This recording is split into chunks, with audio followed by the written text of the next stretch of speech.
Ladies and gentlemen, please stand for the playing of the national anthem.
Seated. Can I get an amen from every proud Jamaican in this room? Can I get a round of applause for this amazing country we call our home? I tell people all the time, Jamaica is the biggest little country in the world, and we are so proud to have that as our heritage. Good afternoon, everyone, and welcome. This is your Path Town Hall meeting, organized by the Ministry of Labor and Social Security for stakeholders and, of course, Path beneficiaries in the beautiful parish of St. Catherine. My name is Stacey Ann Smith, and I'm so happy to be here with you for this, the third staging of the Ministry's Path Town Hall consultations under the theme On a Path to Transformation. Can you say that with me? On a Path to Transformation. One more time. On a Path to Transformation. PATH, of course, stands for the Program of Advancement through Health and Education, and it has been providing income support and other benefits to vulnerable Jamaican families in Jamaica since 2002. How many people knew that PATH is more than 20 years old? Yeah? Did you all know that? That's a long time to be making contributions as they have been doing. And the government decided that, yes, we have been doing well. You will hear from a few stakeholders, a few beneficiaries this afternoon who will attest to the goodness of PATH. But guess what? The government said, listen, it's time to make some changes, because as good as the program has been and as wonderful a contribution as it has made, there is room for change and improvement. Can I get an amen? Amen. Yes, indeed. If you have been following the news and certainly have seen any clips from previous meetings that we have had with the Ministry of Labor and Social Security, there is a plan for a major overhaul of PATH. It means that meaningful changes are coming. And at this point, you all need to clap for that. Very good. The minister is very clear on it. The permanent secretary is also fully on board. They don't want to just sit in a room and decide how they're going to change the PATH program. I mean, they have lots of creative ideas. They have suggestions. But I thought it was very important to go on the road, to go to the beneficiaries, to come to you, to ask you to share your thoughts and ideas. How do you want to see the program changed? And we're so happy to say that you will get that opportunity today. I hope you came with your ideas and you are ready to share them. Yes, we know sometimes people are shy, but we don't want it to be shy. I know Portmore people are not shy, right? And St. Catherine people are not shy, right? That's right. So we want you to share your thoughts and ideas. Yes, we know there are challenges, and Trust me, the ministry has been documenting some of the issues that path beneficiaries have shared. But we really are interested in how we move to the next phase. How will the program be improved?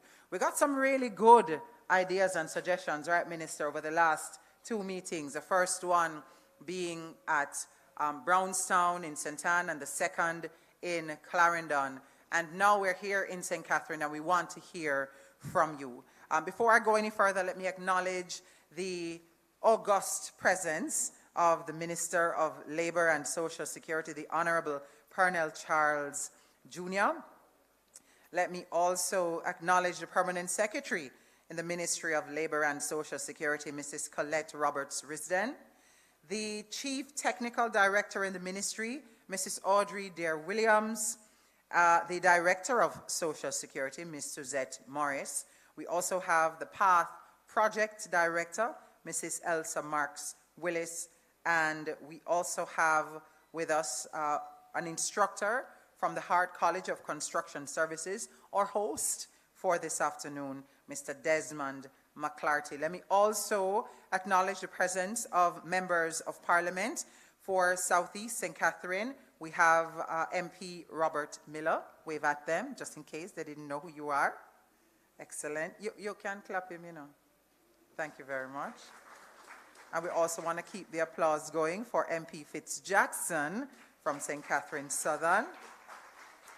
And I do believe we have a representative of MP Orlando Terrelong, who I hear is on his way, but Marlon Gordon is here in the minister's stead for now. We also have Councillor Joseph Johnson from the Guys Hill Division. We have Councillor Robert Grandison. Yes, please, give them a round of applause. We have to big up our representatives. We have Robert Grandison from the Troja Division. We have several other representatives from ADRA, from the Red Cross. We have citizens associations represented in the room. We have principals and guidance counselors from schools. We also have representatives from the Ministry of Education and Youth and from the Ministry of Health and Wellness. We have representatives from the SDC who are here also, Food for the Poor Relief Department, and of course, one key partner of the PATH program is Paymaster. We have Miss Athenia Campbell here with us. Wave at me, Miss Campbell. Let me acknowledge, right? Miss Campbell, but you should be up front around here. Wait, thank you. Miss Campbell and the Paymaster team have really been a big support of the PATH program, and we just want to acknowledge that contribution. Of course, we also welcome members of the media who ensure that we share this story beyond this room and more people hear of the conversation and the developments. And we also, of course, want to big up the biggest contingent in the room, and that would be PATH beneficiaries. So give yourselves a round of applause. As I mentioned, the minister and his team agree that there will be little progress without change, and they want you, the beneficiaries, to have a space that you can freely share your thoughts and suggestions, and that's why we're here. That's what today's meeting is all about. So thank you so very much for taking the time to be here. We also have an audience online. Thank you to those who tuned in to the social media platforms of the Ministry of Labor and Social Security, the Jamaica Information Service, and other social pages. Minister, you're live on your page as well. Yes, indeed. We really are on this path to transformation, and we're getting feedback today from the beneficiaries in St. Catherine, and in a little while I will tell you why beneficiaries in St. Catherine are so special. You are special, and I'll tell you about that. But before we go any further, we are going to begin officially with a word of prayer offered by Mr. Desmond McClarty. He is the instructor at the Hart College of Construction Services. Please make him welcome.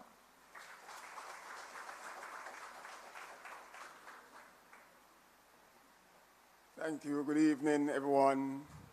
Our protocol observed. I just want to invite you to stand, if you are able to, as we invite the presence of the Lord and ask Him for direction.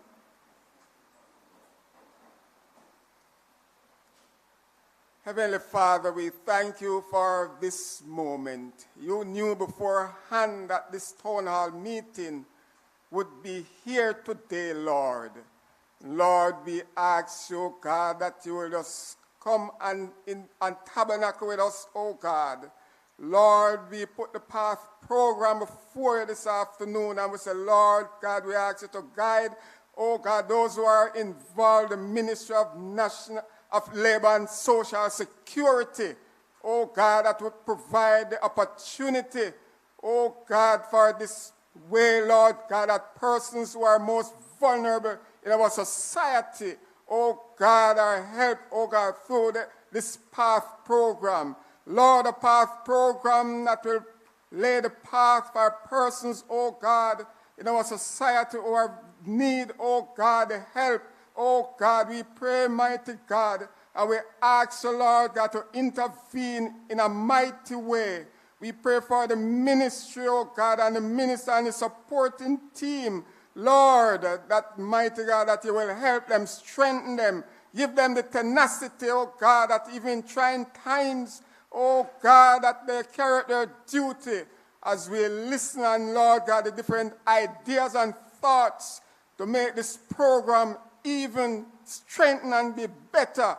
Lord, that lives will be transformed, that persons, oh God, will be helped in such a way that they can see a turnaround in their circumstances. And we pray, Almighty God, a blessing over this town hall meeting as we ask you to guide us, oh God, as we go through today, as we give a thanks and give a praise. In Jesus' name, amen and amen. What a powerful prayer, Mr. McClarty. I can only imagine you in church on a Sunday, right? Thank you for that. We have a few things on the agenda today, but most of the time, I promise, we will spend hearing from you, making sure that you get as much time as possible to share your thoughts and ideas.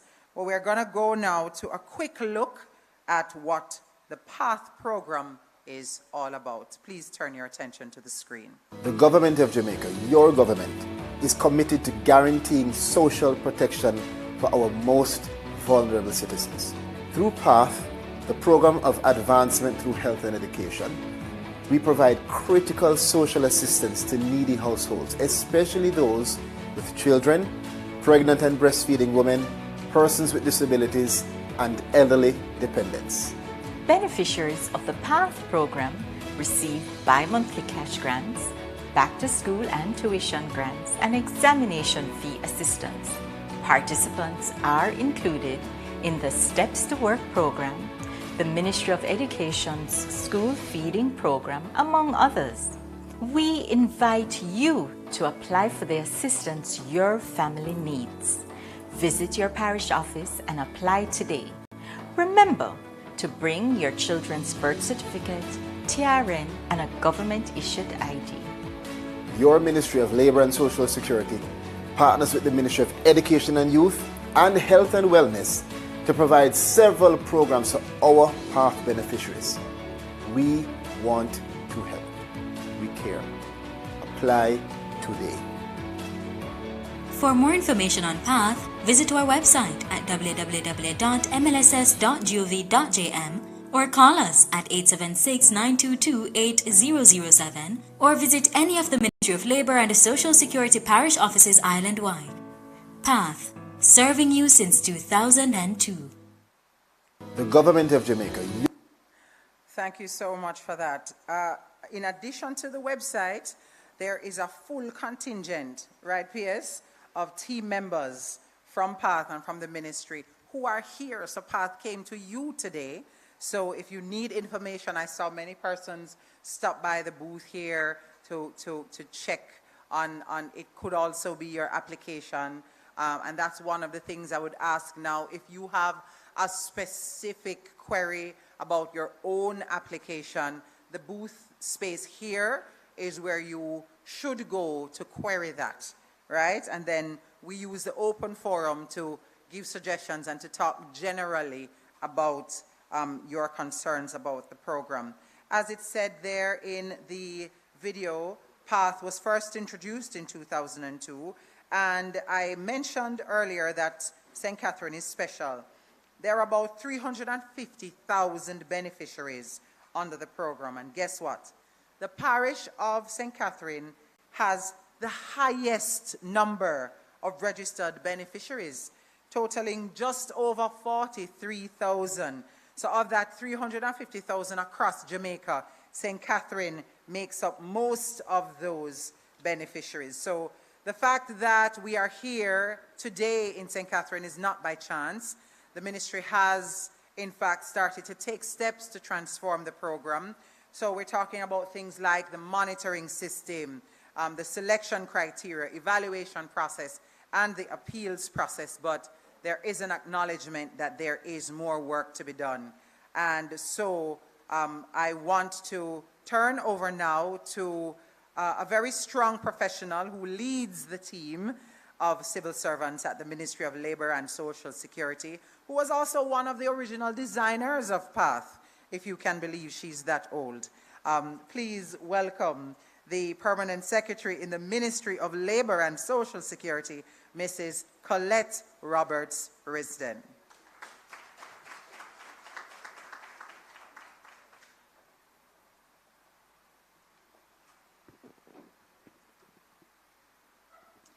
Thank you, Moderator Stacey Ann Smith. I want to acknowledge Honorable Pernell Charles Jr., Minister of Labor and Social Security, the MPs who have joined us today, Mr. Robert Miller and Fitz Jackson, councillors, members of the ministry's team, the media, our beneficiaries, Ministry of Health, Ministry of Education, all the stakeholders who are here. Good afternoon. You know, when I drove in, I said, I remember us being in this auditorium. Who was I saying it to? I was saying it to somebody on the team. I said it was about 16 or 17 years ago. We were here in this auditorium discussing PATH. So I'm telling you one of the things. And also, I thought when the moderator was saying there's a reason why we're here in St. Catherine, she didn't give the reason that I had in my mind. And the reason I had in my mind is that PATH was piloted in St. Catherine. So there is another reason why we're here in St. Catherine, not just because it's the largest parish for the number of beneficiaries, but also because it is the parish that we piloted PATH in 2001 before we rolled out the program. But I'm going to take you a little bit in where we are coming from so that we can understand and have a good perspective of where we need to go. So back in 2000, any of you remember the food stamp program? I hear a resounding yes. It seems this is the first consultation we've had, and so many people have said they remember the food stamp program. So I'm actually pleasantly surprised. But back in the day, in 2000, we had the food stamp program. We had another program called the Old Age and Incapacity Program. And we also we still have, the Outdoor Poor Relief Program. And back in those days, it was felt that the beneficiaries were not treated with dignity. Some of you remember the food stamp program and how we used to pay. I don't think I have any staff members who are here who were here back then, but we used, yes? Elsa, yes, Elsa. Elsa, you don't count. I'm sorry. I see somebody waving their hands around the back. But anyway, back in the day, we literally used to pull up our vehicles under a tree, a shop front pesa. You remember those days? And where? police station, and wherever we could hand out food stamps, we were handing out food stamps. And it was felt that, you know, we needed to treat our beneficiaries in dignity, with a little bit more dignity and respect. And at the time, it was also felt that, you know, there were some people benefiting from these programs that really should not be benefiting from the program. And that's because the criteria for selection was quite subjective. And so we embarked on a massive reform of the social safety net, so much so that some of those reforms we're now relooking it 22 years later. And so the selection criteria was changed from making it who you know and who I think needs it, to so objective that we now have persons saying, I don't know what is going on in the computer behind there, but the computer said this, and I know I need PATH. Sounds familiar? I hear somebody say yes. Yes, sounds familiar. And so that is one of the reasons why we're here relooking, revisiting PATH some 22 years later to ensure that the program continues to meet the needs of the person who we want it to serve. But over the years, there have been some successes, and we have to acknowledge those successes. And so on the screen here, you will see this lovely roadmap that some people put together, which shows 2000 we started PATH. In 2004, when we had Hurricane Ivan, PATH was used to facilitate payments to PATH beneficiaries who suffered from Ivan, because we know Ivan damaged certain areas of the island. Remember, the most southern parts of the island. And so PATH beneficiaries, PATH was used as a means to provide quick support to persons in need. In 2007, it's not on the map, but let me tell you what happened. So back in 2000, I don't know if you're from education, we used to have, back in 2000, we used to have cost sharing. You remember cost sharing? Oh yes, we used to have cost sharing. So when we started PATH, the government said, listen, for all the children who are on PATH, if we, the government, are saying these are the children who are poor and in need, they should not have to apply for cost sharing. And so they should automatically get their tuition paid. And that started very early, once PATH started fully in 2002. Now, in 2007, we had a number of health, education, and health initiatives between ourselves and the Ministry of Education. 2008, we had what we call differentiated payments between boys and girls. Anybody remember that? Right, because what was happening at the time, our boys were not going to school, or they were dropping out of school faster than the girls. And so it was felt, how can we use PATH to motivate families to make sure those boys stay in school? And so we provided a little extra money to the boys, much to some criticism of persons who felt that how can you be giving boys more than girls? The girls should get more, or it should be the same. Anyway, over time we have removed that. Then in 2008 as well, we introduced what is called the PATH Transitional Grants. And that is, the premise of PATH is to move persons out of poverty, to break that intergenerational cycle of poverty. And we want the children not just to attend school, but to finish and to continue their education. And so we introduced the transitional grants in 2008. In 2008, it seemed like 2008 was a very busy year, wasn't it? And in 2008 as well, we introduced the Steps to Work initiative. So the Steps to Work initiative, we work with adults in PATH households to help to get them a job, help them with a grant, or to go back to heart to learn a skill or something to get persons into employment, because the objective is, what is the objective? To move persons out of poverty and to improve their standard of living. The next screen. All right, there's supposed to be another screen, but it's not moving, and I don't have it with me. Oh yes, there it is. In 2007, 2010, we also used PATH again. Tropical Storm Nicole. Anybody remember Tropical Storm Nicole? We used PATH again to provide additional benefits. In 2012, we had a number of initiatives between ourselves and the Ministry of Education to modernize and improve the school feeding program. 2013, we introduced tertiary bursaries.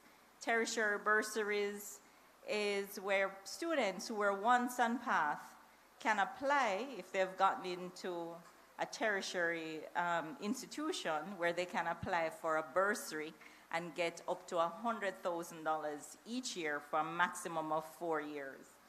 Lots of goodies.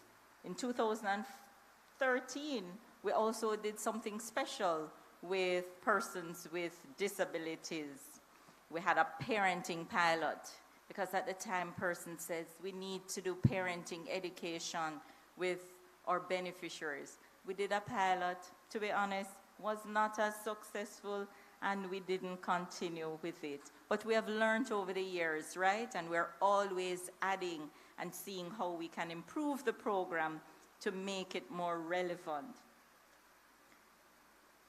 2017, we did a graduation strategy, and 2018, back to school grants. All of you know the back to school grants? You don't know the back to school grants. Every August you get extra money for each child on PATH, beneficiaries. You don't know it? Go and look at your August payment. You get it every August for students in your family who are on PATH. So those are all the things that we have done with PATH over the years.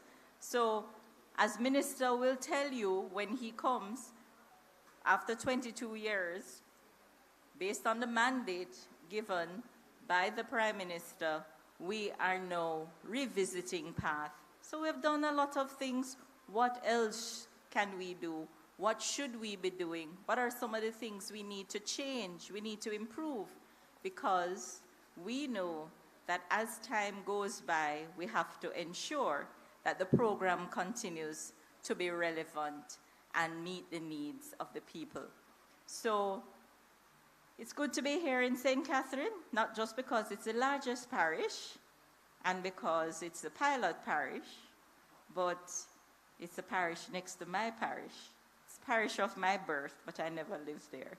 So it's good to be in St. Catherine. I encourage all of you at the appropriate time to let us know what are the things you would like to see us do with the program. What are your recommendations for the future for PATH? Thank you.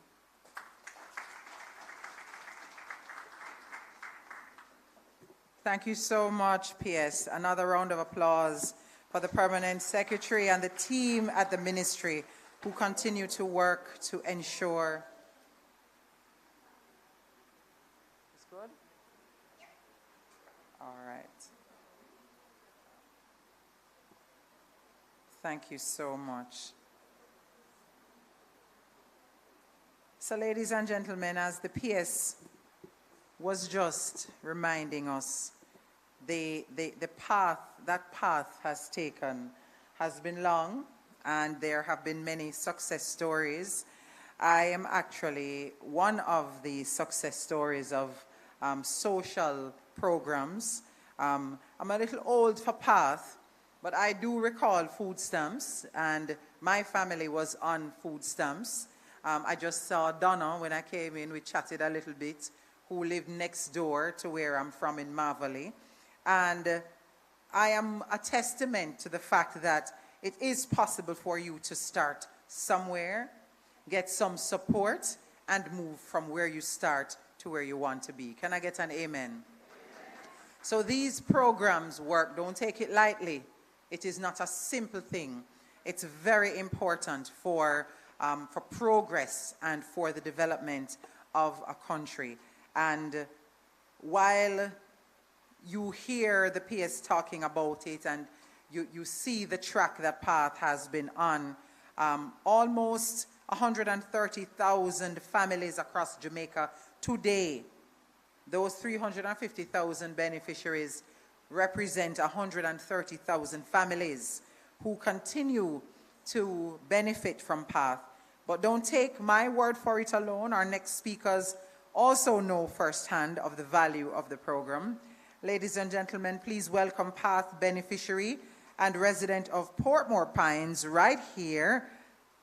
Zachary Campbell is going to come next to share on the path to transformation. I can clap him again. Thank you very much.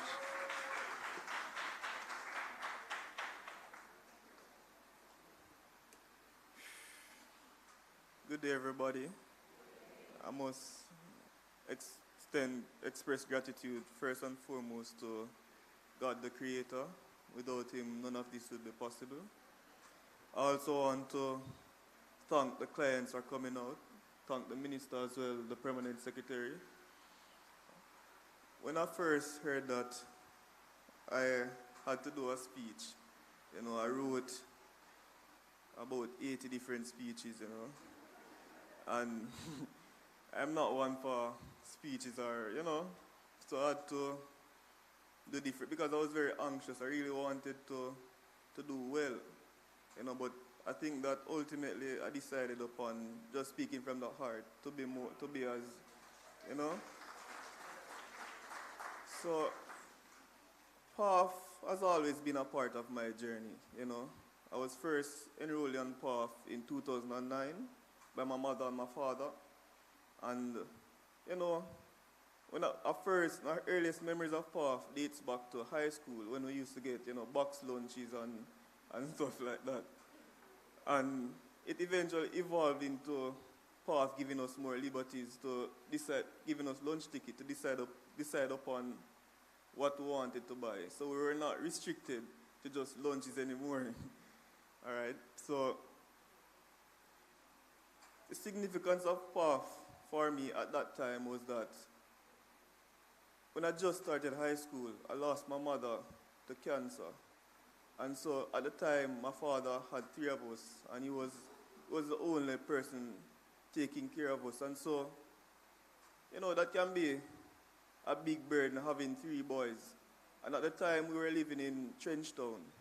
So my father wanted to move us from Trenchtown, He's raising us by himself. And so at that moment, PAF played a very big role in our development, because you see the things that PAF took care of, my father could divest his already limited resources to other things that was also crucial to our development. And then, so fast forward to 2017, I was in upper sixth form at Kingston College. My young... Yeah, man.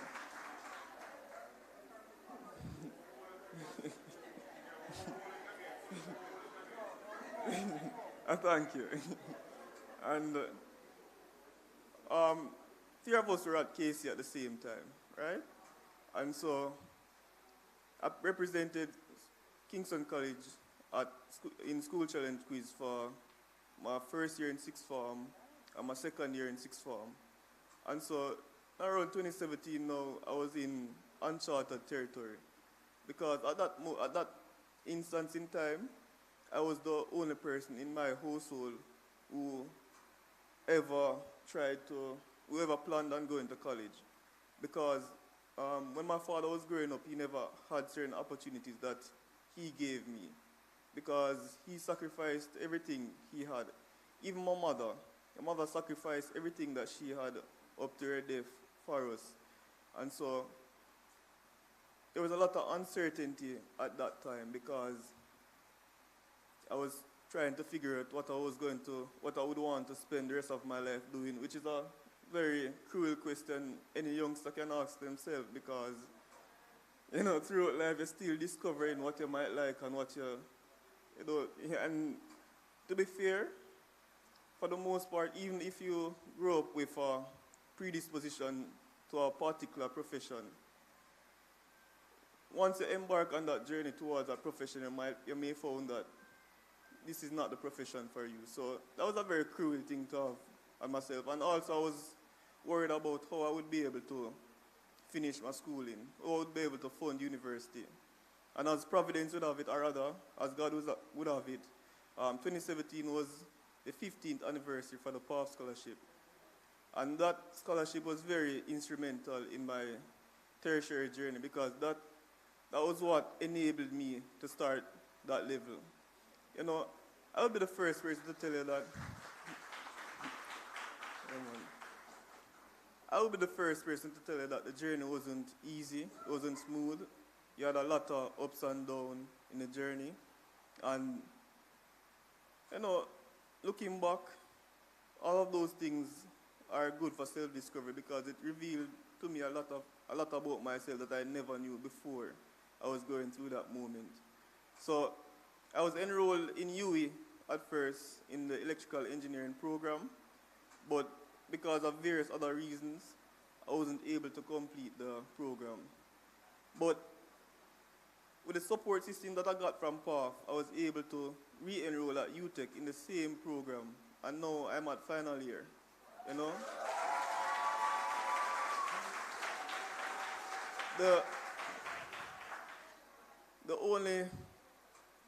My biggest regret right now is that my father was there with me throughout the entire journey, He won't be able to see me completing this degree because in August of last year, he succumbed to his illness, that he was sick with cancer for some time. And it was a very difficult time because at that point in my life, everything that I was doing was, trying to live up to the standard that he had set for me. Trying to, and at that time I was also an intern at the Ministry of Labor. And how the office embraced me and comfort me throughout that time, I wouldn't have been able to make it. So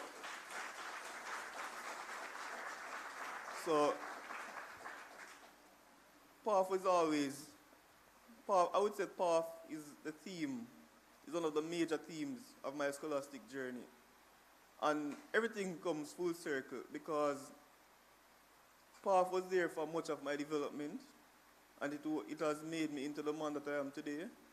And the Ministry of Labor has also been there with me because, PATH is a program that falls under the ministry. And so, for them to be there for me when my father passed, I'll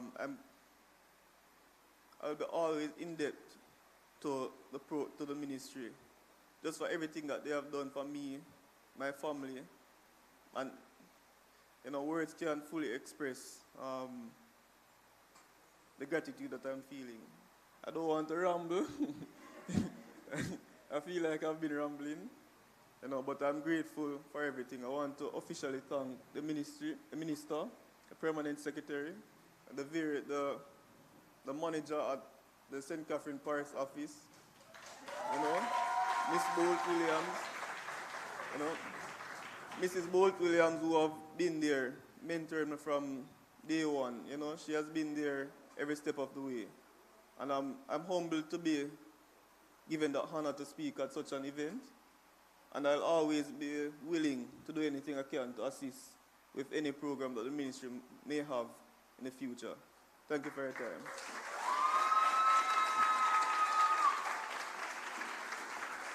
What an amazing young man. What an amazing young man and a story. I tell you, Zachary, My eye water is very near. And it's not male. I saw several persons tearing up and wiping tears. You are an absolute inspiration. God bless you. Continue to strive for excellence. You have it, youth. You have it. You have the right spirit. And oh my God, I have to tell you that wherever mommy and daddy are, they are absolutely proud of you. And so are we. Another round of applause for Zachary Campbell. We are standing by to hear from a couple of other beneficiaries, but I have to pause for a moment to acknowledge the presence of the Member of Parliament for, I want to make sure that I get this right, MP Terrelong, Orlando Terrelong is here. Good afternoon to you, sir. Good afternoon.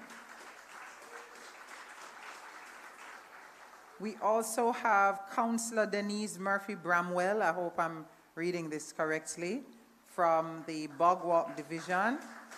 She's representing the Member of Parliament, Natalie Nita Garvey. We have representatives from the CPFSA, that's the Child Protection and Family Services Agency. We also have a couple of representatives from the Salvation Army. I hear Ricardo Bernard is here. Mr. Bernard. We also have representatives from the SDC, that's the Social Development Commission. I cannot read this last name. I think it's Erskine, Lloyd Erskine, Janice Golding Williams, and Danicia Graham, I think. Welcome to you, welcome, and good afternoon. And we are now going to hear from another amazing story, I'm sure, from another PATH beneficiary from Bay Bottom in Old Harbour. Please welcome Ms. Latisha Cunningham.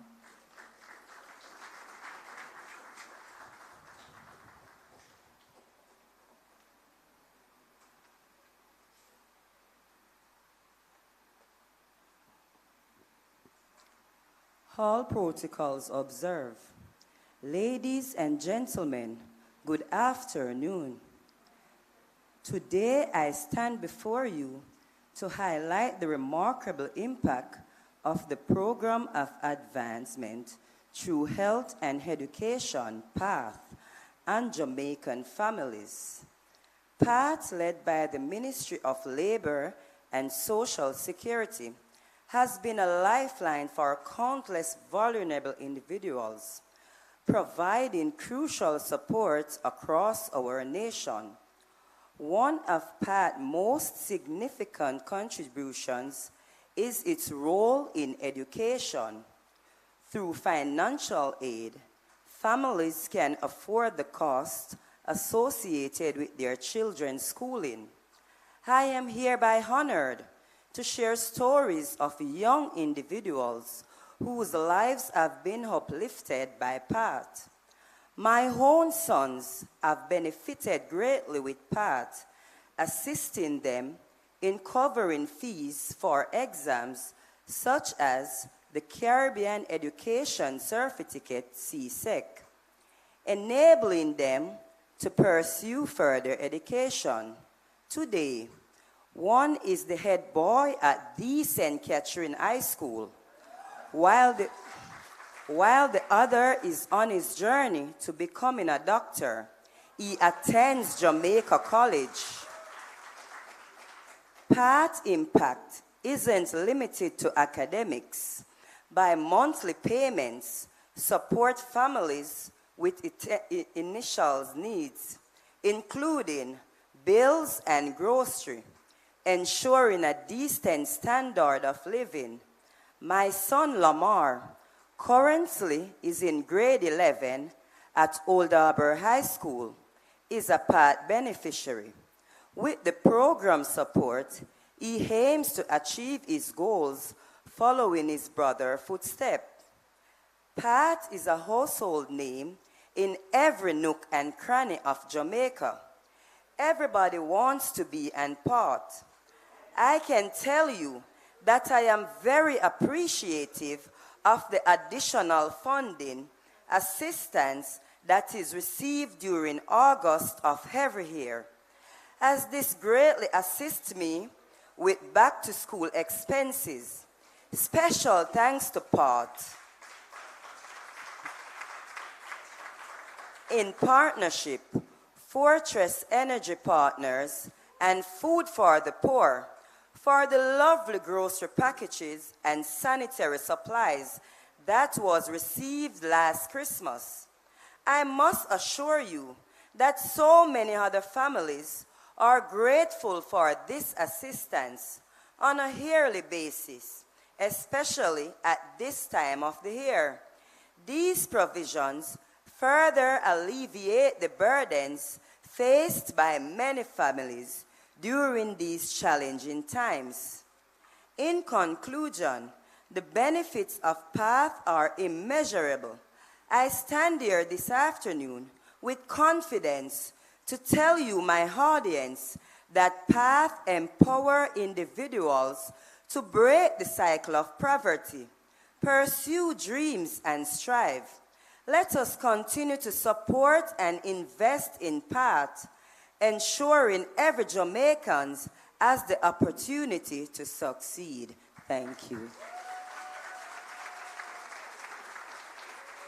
Thank you so much, Miss Letitia. Very prepared, you know. I love that. Very much so. And with her boys doing so well, give her another round of applause. Listen to me, it's not easy to raise boy picnic, you know. Who know that? Not easy at all. And so when you have 3 boys, 4 boys, wow, who are doing well, that deserves another round of applause.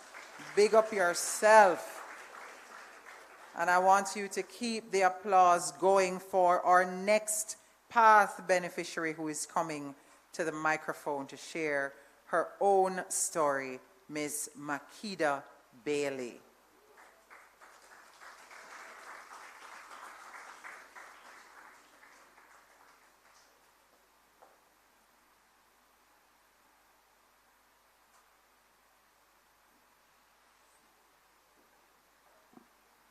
Good afternoon, everyone.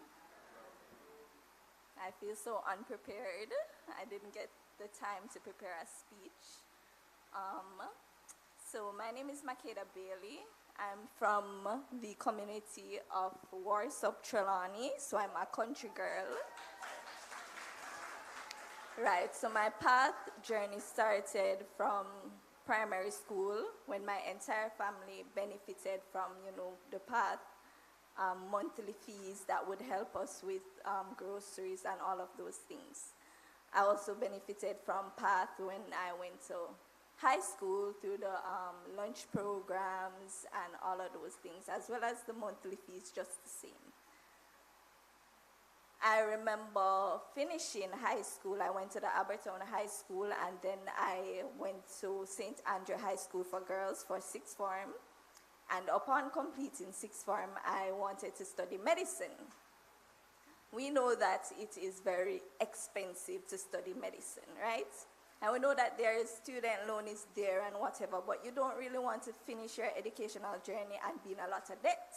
So of course, you're going to go through every avenue to get financial aid, and PATH was one of those for me. I was so lucky when I was granted the PATH scholarship in 2015. I got $1 million. And it aided greatly in easing that financial burden for me. Through med school, I was able to, focus on actually studying rather than figuring out where is the money going to come from. Right, and my father, may his soul rest in peace, he always said, education is the key. So he always motivated me and my siblings to, take our education very seriously. So I was able to just focus on studying, and right now I'm a doctor, I'm an intern. I currently work at the Spanish Town Hospital where I'm now an intern, and looking back, at the days when I was just a little country girl, you know, you thought those things were kind of impossible for you. But, you know, I was able to achieve those things, and PATH aided greatly. And it's not even just me. So I have siblings, quite a few. I'm not the first doctor in my family. I have an older sister who is a doctor, and PATH also aided her. I have an older sister who is a lawyer, and PATH also aided her. And my younger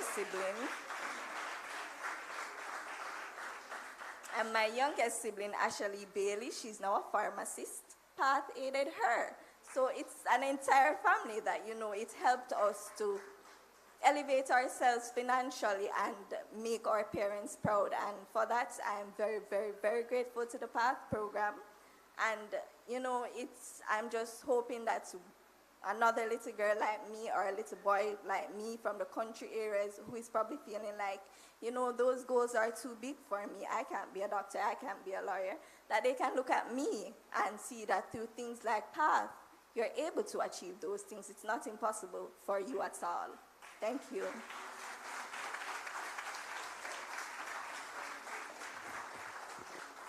You know, I don't understand how I was not told that I should be introducing Dr. Bailey.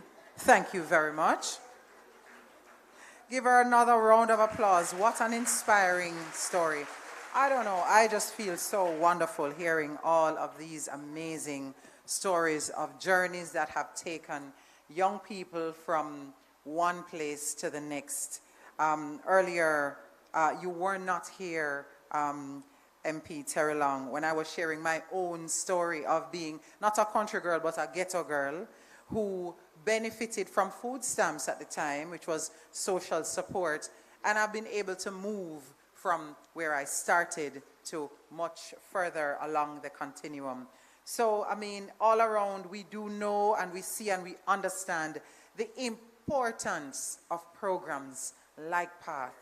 And it is so important and commendable that the government has said, yes, we know we have made impact. There have been success stories, but we want to make it even more meaningful.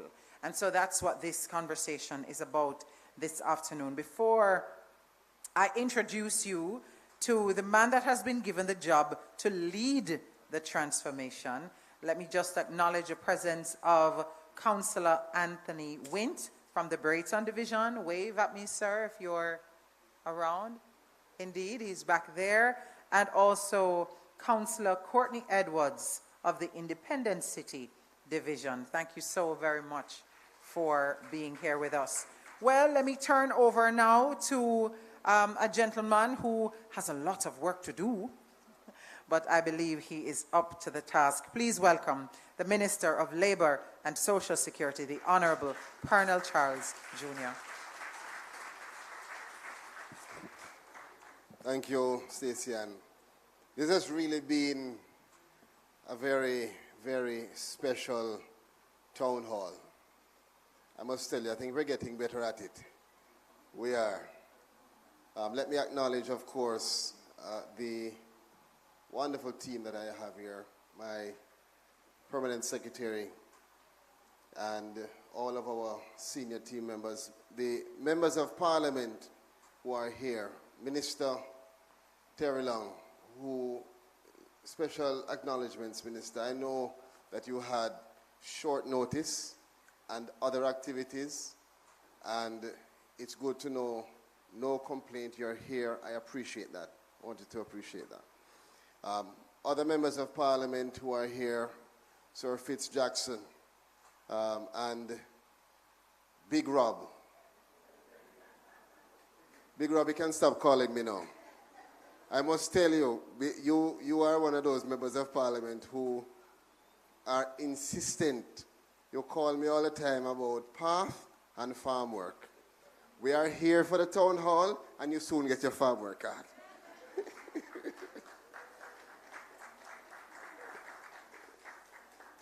All of the other members of parliament who have their representatives who are here or who are watching online, our councillors, Councillor Brown, Edwards, other councillors, everyone that is here, all the stakeholder partners that are here as well. And there are too many to name all, but whether you are in government or non-governmental, we appreciate you. We thank you for being here. I don't know about you, but I am certainly inspired. I was listening to the testimonials a while ago from Zachary and Letitia, who looks like she's just going into sixth form herself. And Dr. Bailey. Where's Dr. Bailey? Dr. Bailey don't even look like she reached sixth form yet. So there must be something about path that's making you keep young.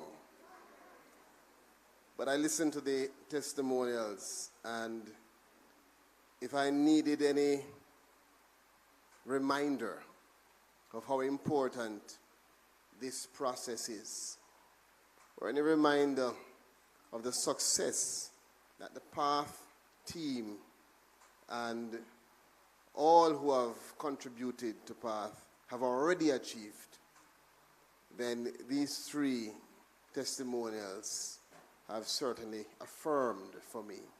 So it's not that PATH isn't doing well. It's not that PATH has not done well. It's that times have changed. Circumstances have changed.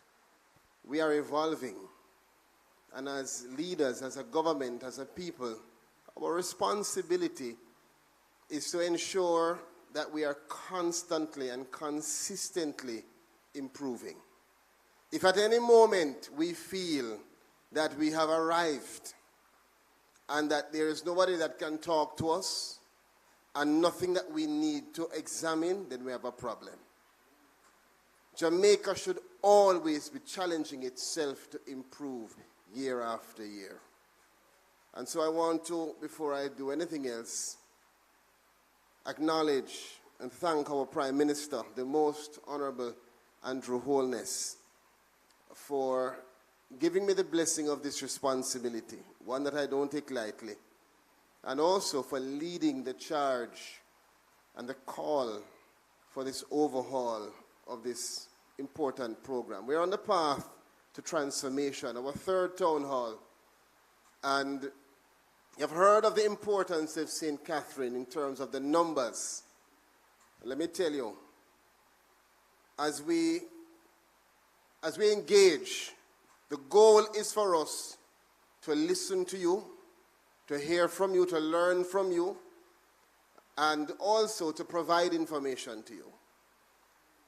While we are here on the journey of this transformation of the program, we're not going to wait until next year to start making things better. You would have heard, and I'm telling you, I know that PATH beneficiaries listened to the budget debates. Because when I look on my phone, I don't know how people get the number, but it is all over. From Westmoreland to Moran Point. Minister, I hear there's an increase. Thank you, sir. So there's an increase in PATH allocation, 28.8% this year, which means that we have more than $10 billion to allocate to our most important program. What it illustrates is that your government, your country, your leadership acknowledges that we have to put the money where our mouth is. What they say, it takes cash to care. And as we talk about transformation of PATH, as we talk about trying to improve, I think there is no better way to establish the intention of your leaders by to look on the allocation. And we have more to come. And there's more to be done for you. We are here to serve you. We are proud of the responsibility that we have in serving our PATH beneficiaries. And that is why, through these town halls, we want you to be open and honest. We want you to tell us what you feel. Whether it sounds good, whether it sounds tough, we are here to listen. Because at the end of this conversation, we're going to take everything you have said, and we're going to design a better PATH program. A PATH program that is more responsive, more effective, more efficient, and it's one that's going to be better not just for you, but for our staff. I take the time to highlight and also to acknowledge every single staff member of the Ministry of Labor and Social Security. Whether it is that you're working as a big-wig chief technical director like this lady in front of you there, or whether you are working in Westmoreland, in our parish office, in Portland as our parish manager, in St. Catherine as a RIM officer or a social worker, wherever you are, our workers, the complement of employees at the Ministry of Labor and Social Security, have proven to be dedicated. They go above and beyond.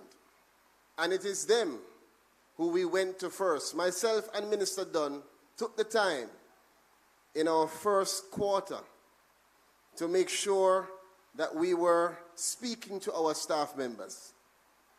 And we received from them a number of recommendations, of criticisms, of concerns, all of which that have led us to be here today. I'm not the best with this clicker, but I'm going to try, because Tesliana is demanding that we use it. So we are here, and the goal, as you listened to the testimonials, you would have understood, whether you're a member of parliament, a councillor, or one of the stakeholders, we are here to make sure that wherever you come from in Jamaica, because we don't determine where we are born. Sometimes I hear people talking about, I'm born in Jamaica, I'm born in the States. You didn't decide that. You didn't decide which womb you came from, what circumstances you came into. But as a government, we want to make sure that we help you to determine your next steps. We want to define an equitable society where whether you are born in a family that can support you or not, you will have a fair chance to be all that you can be. Can you imagine that? That's the goal. We want to make sure, I think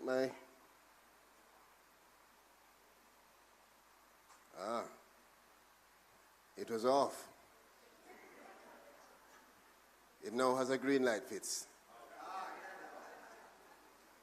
It's not smiling, it's my friend now. All right. We want to make sure that we are, as we create the society, doing what? Protecting those who need the support the most. And that is why you hear sometimes people will say, well, why am I not on part? But my brother, Orlando, live right beside me, him the on part. What make him so special? He might be in different circumstances. And the fact is, we don't have unlimited resources. So we have to focus these resources on who? The most vulnerable citizens in our country. Now, I said before that we're here to ensure that we carry out a fair overhaul. That overhaul means we're assessing everything that we're doing right now to make sure that we can design the best program for you. We're looking to improve the structure of PATH. We're looking to improve the systems. We're looking to improve the efficiency, timeliness of the delivery of service. And, Ms. Stacey, I will tell you, this is our third town hall. And in every engagement, we hear from beneficiaries, we hear from persons who tried to get on and didn't get on, all of the challenges that they have, and they surround these three things. So, again, our goal is to make sure that at the end of all this process, PATH is responsive, it's effective, it's progressive, which means that it must respond to the changes in time. And what do I say?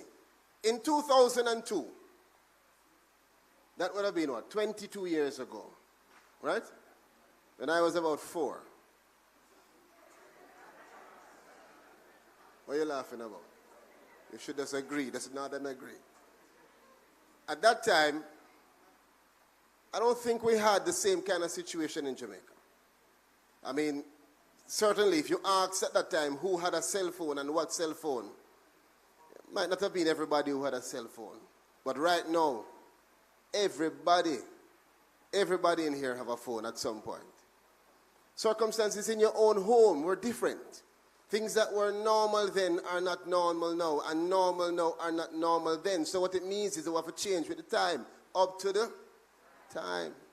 So the PATH program is looking to ensure that we are making the changes so that we fit the time. We have approximately 285,000 beneficiaries, and that has increased. I think it's about 300,000 now that Suzette Morris said to me today.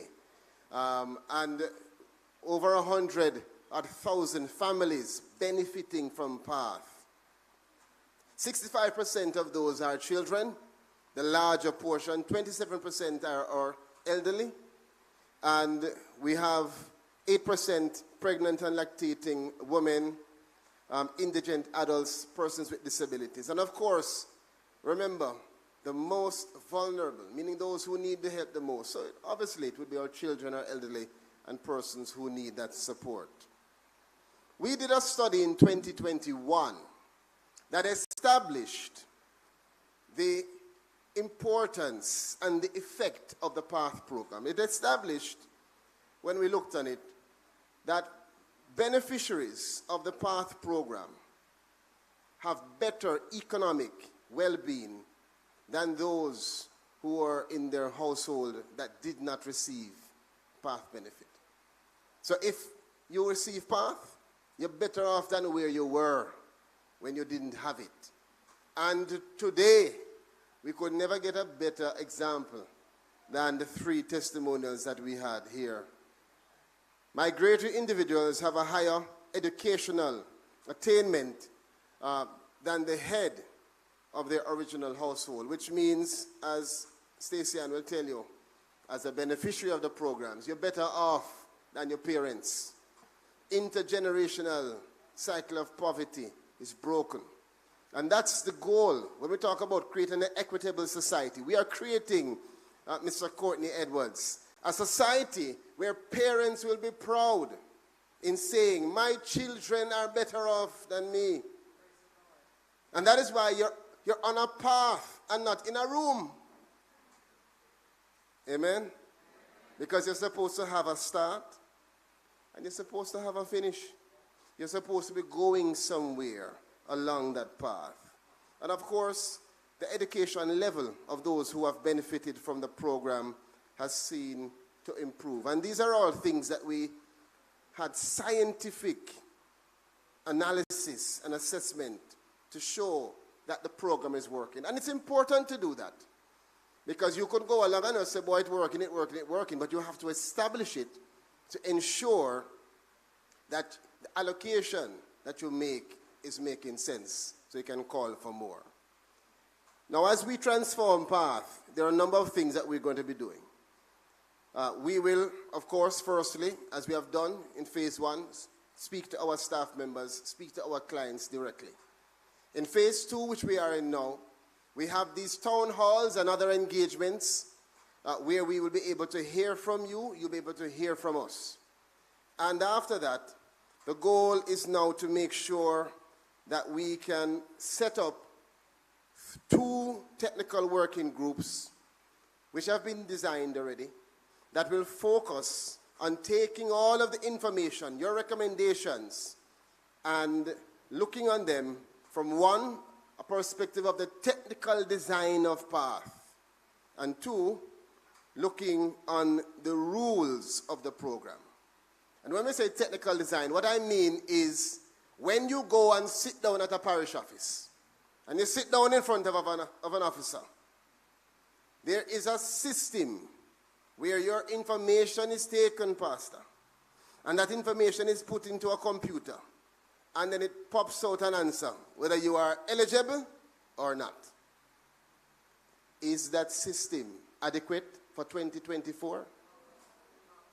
Is that system identifying the right people for this program? Is it kicking out the wrong people? Huh? So that's what we are looking at. And then we're talking about the rules of the program. And you know the rules of the program. If you are a PATH student, you're not getting your PATH benefit unless what? Excuse me? Go school. You must go to school. And what? And must stay in school. Is that right? So these are the things we're going to be reviewing. So some things are right. Some things need improvement. But that's the goal of this transformation process, for us to interrogate it, to examine all of these various things. And so the final phase will be that we will send all of that information to a steering committee. And that steering committee is going to serve as an advisory committee and is going to make strategic decisions on the reform process. And it's going to be informed by those technical working groups. So we come up with the new PATH program. The challenges that we have identified, primarily, everywhere we go, persons have spoken about the process of selection, the same system, BIS system that I spoke about. So we know that that is a significant challenge. Persons have also said to us, Minister, there is a problem with how this thing is being monitored. And we're hearing this primarily from staff too, and evaluated. We also hear that there is need for us to have an influx, an introduction of new, more effective technology, and to use the data and analyze the data to our benefit in a better way. Now, after we have heard from you, of course, we want to just give you a little understanding of where we're going with PATH. Perhaps one of the most exciting developments in the transformation of PATH is our commitment to ensuring that the program is sustainable and effective for every participant. Every participant is different. If you listen to the stories a while ago, Dr. Bailey started out by saying, I am a country girl. Letitia, so proud to be a mother of her boys. And Zachary, his circumstances. He is a son. All different, but all in need of that support. But every individual has to be seen for their unique circumstances. And so part of what we want to do as we go forward is make sure that the new PATH program is adequately supporting persons where they are.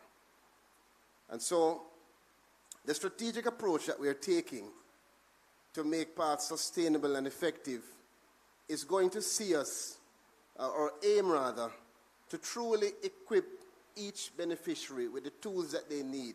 Our goal, as you heard our permanent secretary say, is to break that intergenerational cycle of poverty. So if I have the issue, my children shouldn't have the issue, because I've received the support. Everybody getting me? That's the goal. Now, to do so, we need to define new and stronger partnerships. We have one of our partners here today, and well, many partners here today. But there's a need for us to extend, to create more partnerships, to create a more inclusive and self-sustaining model for PATH to make sure that it is as effective as possible. And also, we intend for the new program to identify, of course, the new developments and to make sure that we're identifying the right people to receive the support from the PATH program. Now, I want to spend most of the time listening and responding to your questions. But let me just say in conclusion that the PATH program has been a lifeline for so many vulnerable Jamaicans. We have a video, I don't know if we're going to show the video, that amplifies the impact and really shows you, MP Miller, the several personalities that have benefited from PATH. And we are committed to making sure that we break that cycle of poverty and that we chart a new path, all with the goal of providing the most effective support to have an equitable society. Let me make sure that sinks in, because our Prime Minister says it consistently to us as ministers. Jamaica must be a place that focuses more on your desire, your dedication, your determination than where you're coming from. For us, if we get it right, no matter where you come from, you'll be able to go where you want to go. That's the PATH program for you in a nutshell. Thank you very much.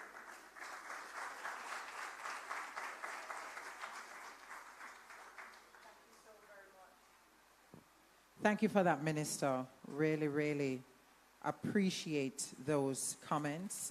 Before we press ahead, I have a note here, a quick announcement. The Sun City team, their vehicle is being blocked. There is a Toyota Prado, a bronze-colored Prado 9200KE. If you are the driver of that vehicle, please, we ask you to just allow the team to leave. Thank you so very much. We are now into that segment where we're going to open the floor in a short while to hear from the participants inside the auditorium and those online as well. We want you to have an opportunity to share your ideas and to give feedback. For those who are here, there is a microphone in the center aisle.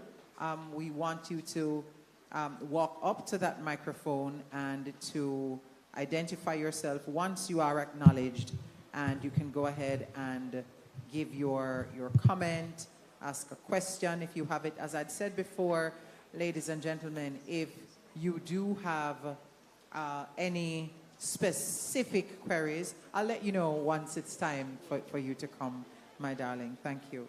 If you do have specific questions, that is, if you have made an application, for instance, and you need an update, that kind of specific information that's unique to you, we do have a tent to my right, to your left outside, where the team with a program from the ministry are here to respond to those individual questions. Before we go on, I want to acknowledge the presence of Councillor Joy Brown from the Gregory Park Division, as well as His Worship the Mayor, Leon Thomas, is here. I did not see the Mayor. Good afternoon to you, sir. And we also want to acknowledge Councillor Alric Campbell from the Edgewater Division, who is the Deputy Mayor of the municipality. Thank you so much for being here. We do want to also encourage persons who are online. We are live on the ministry's YouTube channel and Instagram. We're also live on the YouTube page of the Jamaica Information Service team. I'm not sure if there are other platforms that we are live on. I know the minister's page was live earlier. We're still live. Feel free to our online audience to share your questions as well. We will try as best as we can to incorporate those questions. We don't want to leave anybody out of this very important conversation. We are going to open the floor, but I just wanted to ask a couple of questions, and it really is to preempt some of the many questions we have been getting at the other meetings that we've had in Brownstown and in Maypen. People ask the same questions, MP Miller. We've been hearing one question that I'm going to put first and foremost to the PS. So ladies and gentlemen, if you hear the question that you are going to ask, just listen out for the response. Does having things like a washing machine, a stove, a fridge or a microwave prevent you from getting onto the PATH program? No. That's the short answer. No.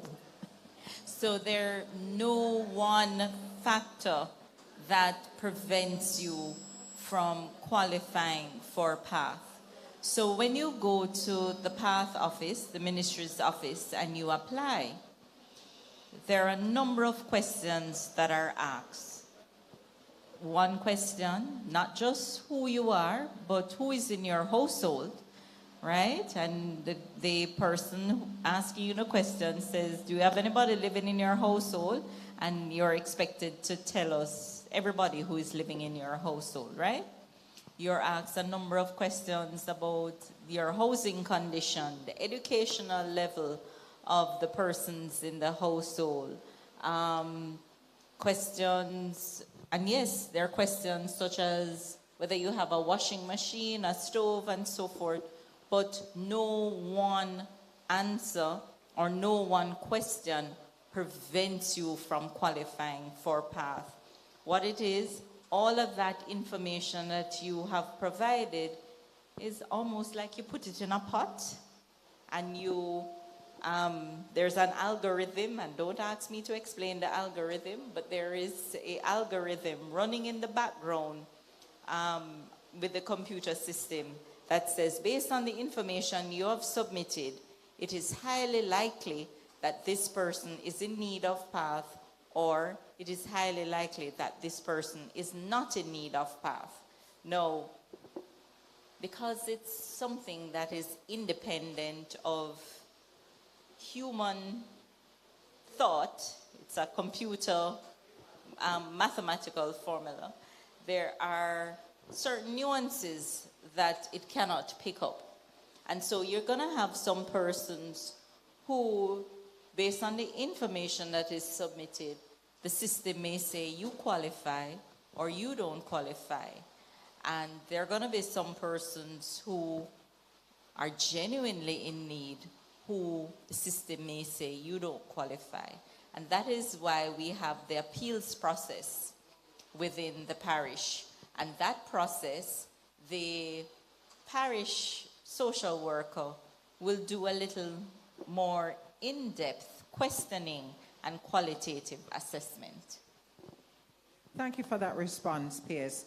You mentioned that there isn't any one thing that would disqualify somebody from the PATH program, but can you give some of the reasons that would make you ineligible? Do you have a general sense of what some of those factors might be? So, Dr. What's the name? Bailey. Dr. Bailey. So let me correct myself. So if Dr. Bailey came in and applied for the program, she would not be selected. And Dr. Bailey is tertiary level education. She's a medical doctor. She's working in a hospital. I can almost guarantee you that if she comes into our office and applies, she would not qualify. Even if she has children, she would not qualify. Because the first criteria is whether or not this is a poor household. And what is the likelihood of someone being a medical doctor or an engineer when our young man graduates, right? What is the likelihood of a medical doctor or an engineer being poor? Very, very unlikely. Thank you for that response. Ladies and gentlemen, can we have one meeting, please? And thank you so kindly. You will get an opportunity to give your comment and to ask your question. And of course, to challenge the PS. That's why we're here, to have a robust conversation. There is a microphone here in the aisle, but I want to just ask one more question, and then we can ask. You could actually start going to the microphone now if you do have those questions. I do believe the nurse was first, so we'll come to you in a quick second. Based on previous complaints, the application and approval processes for PATH seem to be very tedious and long. Yes. Will the new path to transformation address the timing of the application process? So yes, it will. And as Minister would have pointed out, we are revisiting everything. You know, unfortunately, no, the process is long because we have to verify the accuracy of the information that is provided to us. So yes, it is something that we are revisiting.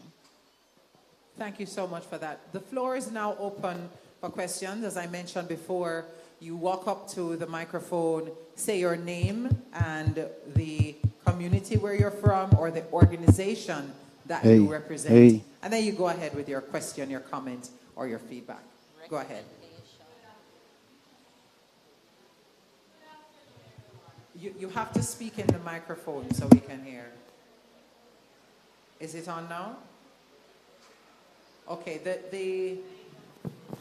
okay, all right, that's all good. right. Good afternoon.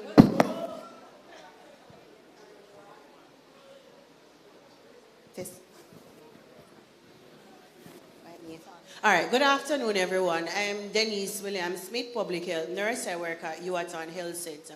I'm just going to share a short scenario. I'm just going to ask you just to assist me as to where is it that I'm supposed to go and get help.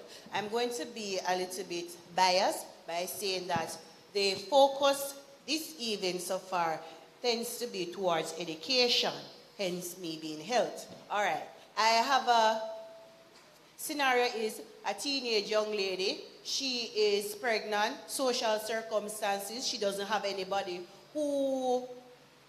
she doesn't have a willing family member or nobody to go to the PATH office to sign to say for her to get the beneficiary. Right? The reason why I'm hinting on that is because if this person who is pregnant, breastfeeding and pregnant mothers, she can come on the PAD program. After the baby is born, the baby can get it for 6 months. But if there's nobody there to sign it, she is not getting anything. Neither the baby when the baby is born, and you find that she doesn't get to go to school.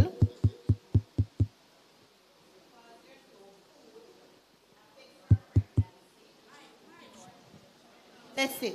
It affects her pregnancy, so the child ends up born with some congenital. Help me to understand, where do I go for these vulnerable persons who need these help, but there is the structure or the system that eliminates them because there's nobody there. And I suggest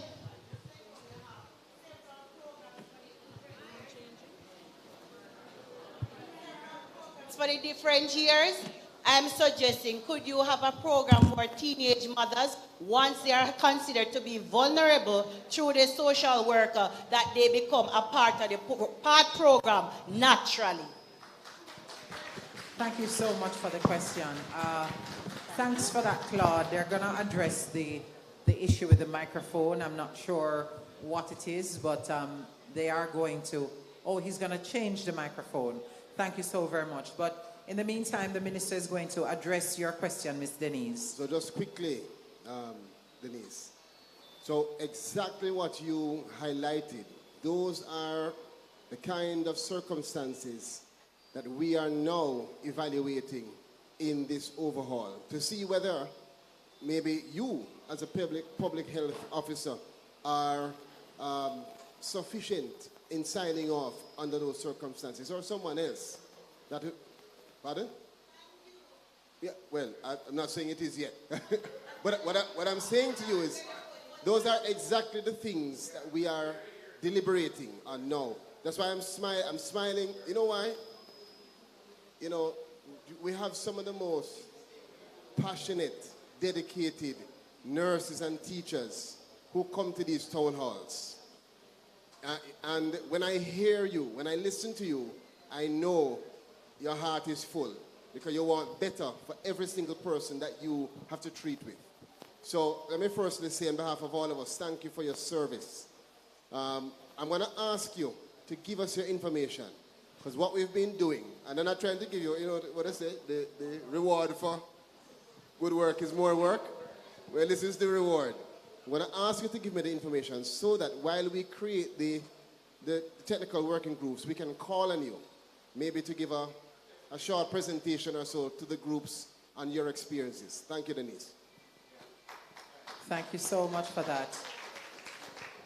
All right, we want to go to, are we good now with the audio, with the microphone? Testing mic. All right, go ahead, sir. Good evening, everyone. I am Orville Hibbert, representing Ricardo Ross and 2 other guidance counselors. I'm the senior guidance counselor at the Greater Portmore High School. I have 3 concerns, and the first is to do with those students who have lost loved ones. It was last year that we implemented a program. We call it the Beamers, and over 200 students have lost parents, either 2 parents or 1 parent. So we have been catering for them. In our assessment, when we do the analysis, we recognize that 75% of those students are not on the PATH program. I want to ask that we also consider those children as we work with them in the schools. Also, the guidance counselors, to date, we are overworked. And we are the ones who push the path in the schools and ensure that things run for the students on the PATH program. Especially at my school. I probably don't know what happens at other schools, because school varies. But at the Greater Portmore High School, we are the one who push the program. Hence, the fact is, we are asking, what provision is made to get any assistance into the schools for persons to come in to assist with, because we recognize that most of our times are there with the PATH students, giving them lunch tickets and all those things. We need the help, because what is happening in the school system today calls for more counselors in the system. We need more counselors. Plus, we need the help for the PATH program. We're asking the Honorable Minister to look into that as well. The other thing that we are looking at is that we are the expert in what we do as counselors, and we identify problems.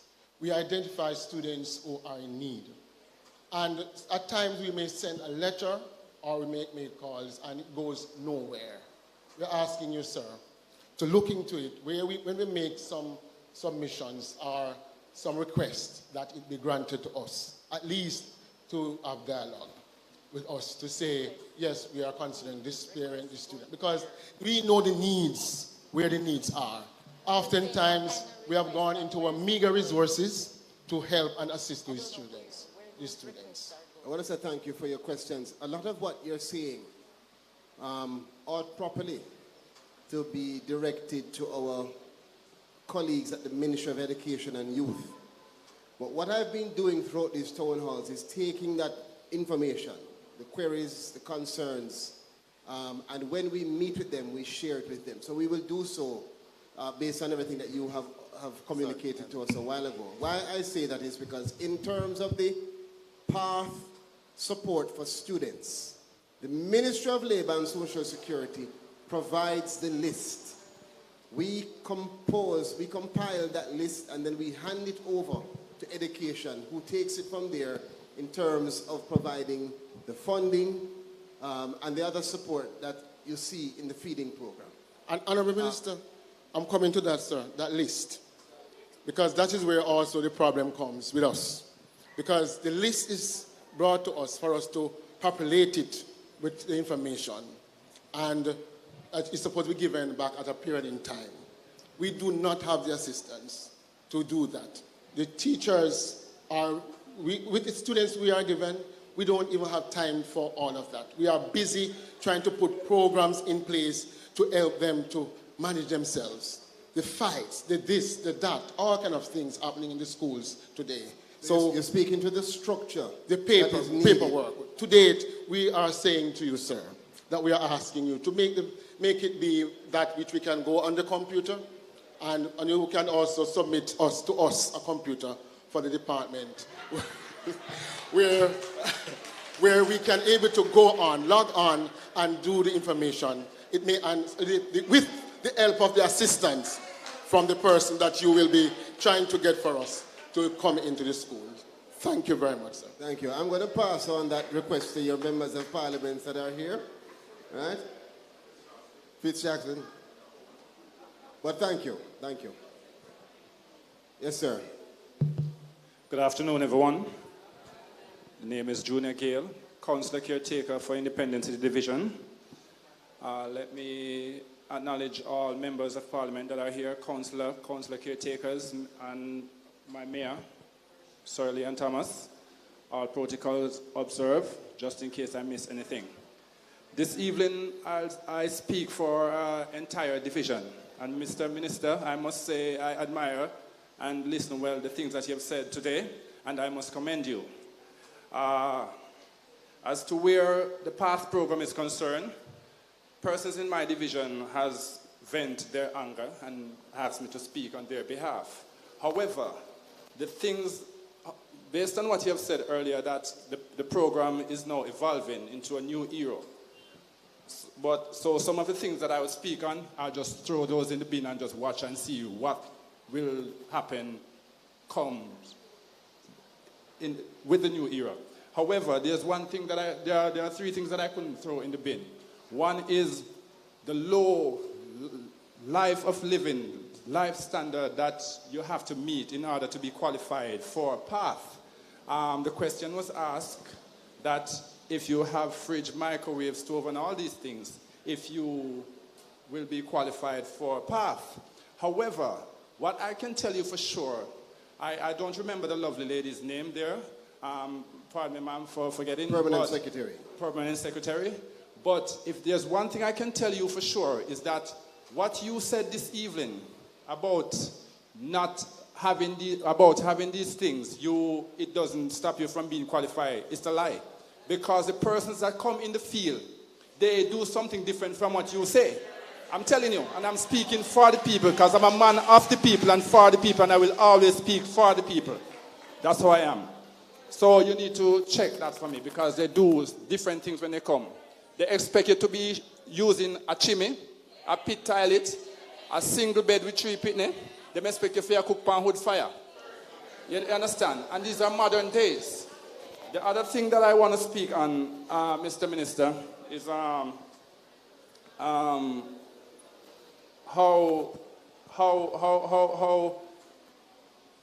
things are being done as to where PATH is concerned, or are concerned. I think councillors, not member of parliament, councillors and councillor caretakers should be given privileges as to where selection of PATH beneficiaries are concerned, instead of just a computer with an algorithm or whatever you said. Because we as councillor caretaker and councillor Edwards, councillor Alwick and councillor Winter and myself can speak.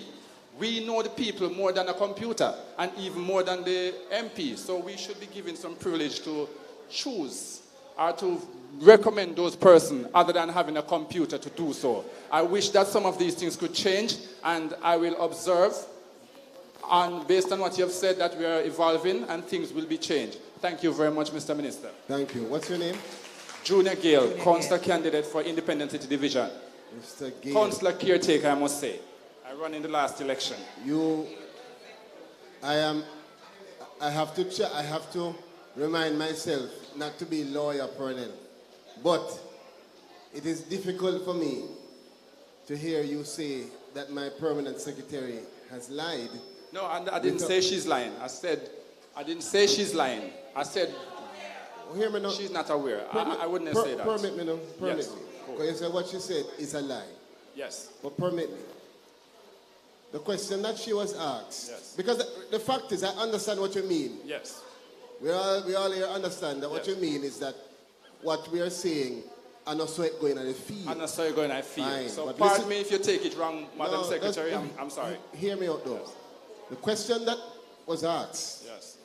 is, does having a washing machine, a stove, a fridge, make an applicant ineligible to receive PATH benefits? And what it means is, if you have those things, does it mean you cannot get on PATH? Yes. The answer to that is no. However, if you have a stove, if you have a fridge, if you have all of those things, those are part of what is considered to determine whether or not you are fit for the program or not. Okay, you get what I'm saying? What we are saying is that we want to make sure that the revision of the program doesn't leave anybody with any confusion that if you have stove, it means you can't get on PATH. Because in 2024, everybody must have a stove, you must have a fridge, you must have all of these things. So these are basic amenities. Can we have one meeting, ladies and gentlemen? Ladies and gentlemen, can we have one meeting, please? Our goal Thank you.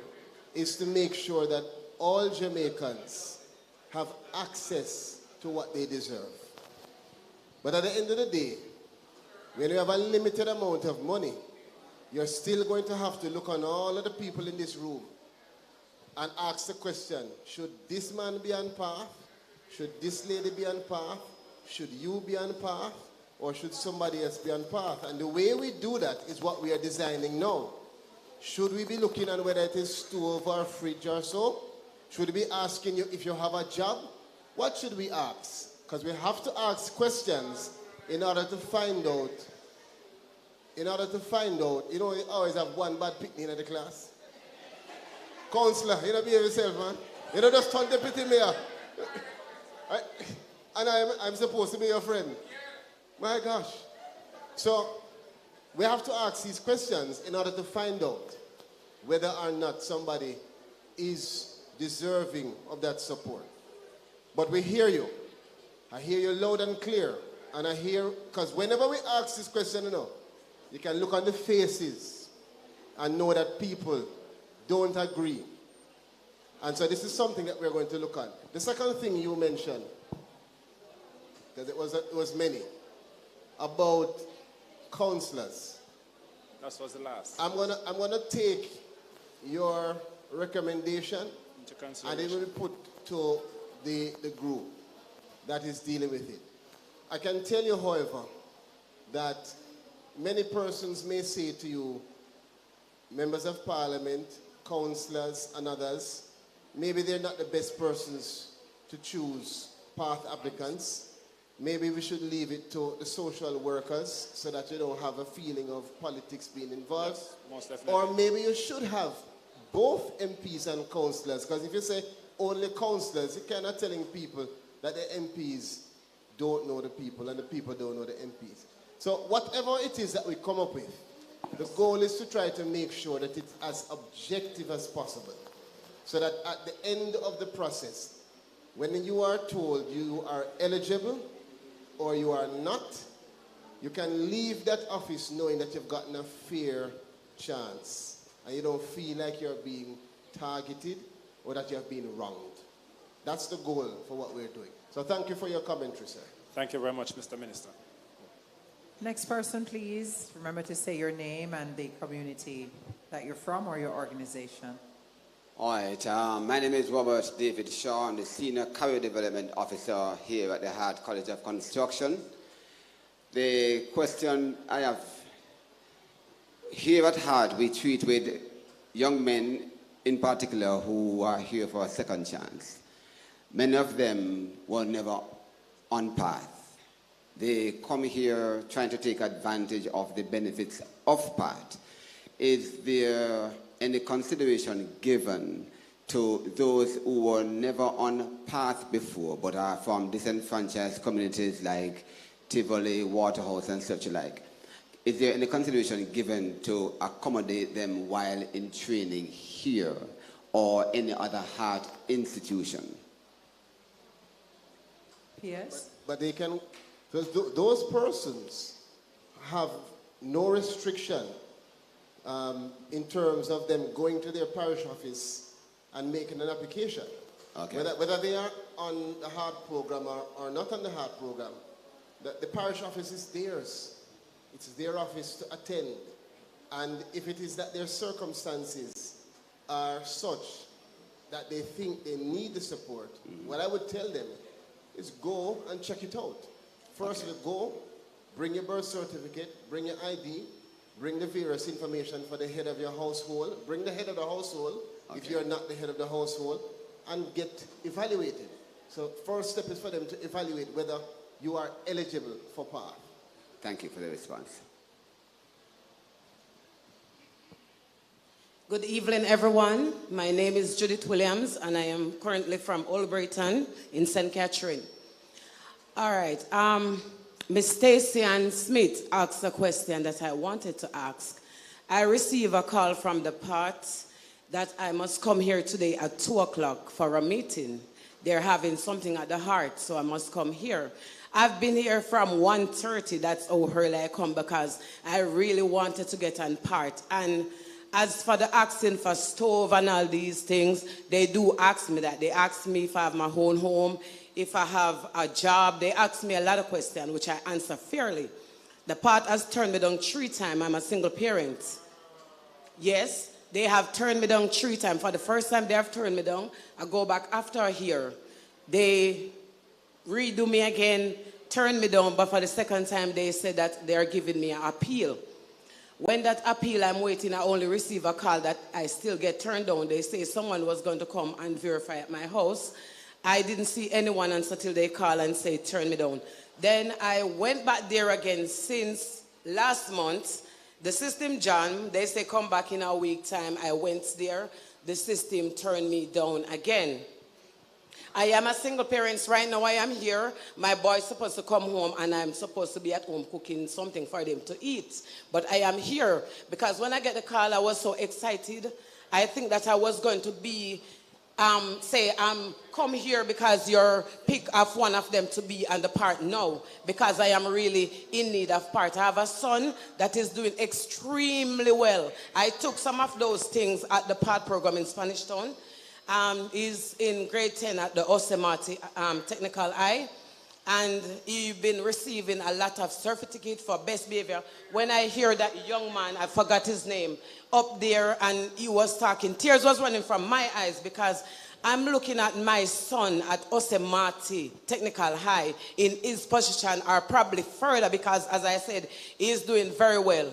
He get the certificate from the principal, something that for best behavior. He gets most outstanding for mathematics. He gets most outstanding for English literature. So he's doing very well, but unfortunate for me, I'm having a struggle. He don't have a father in his life. Not that I want to share my story because the lady wanted me to do something there. From 8 months old, his father turned his back, and God has been so good that he's doing so well. He's 15 going on to 16, and he's doing very well at the Osemati. Right now, I am owing 3 school fee at Osemati. I'm not afraid to say that. I have another child at the Greater Portmore High School, Ricardo Nolan, which is doing very well also and clapping 100. He comes second in his class, sincere. But unfortunate for me, it's a little bit struggle.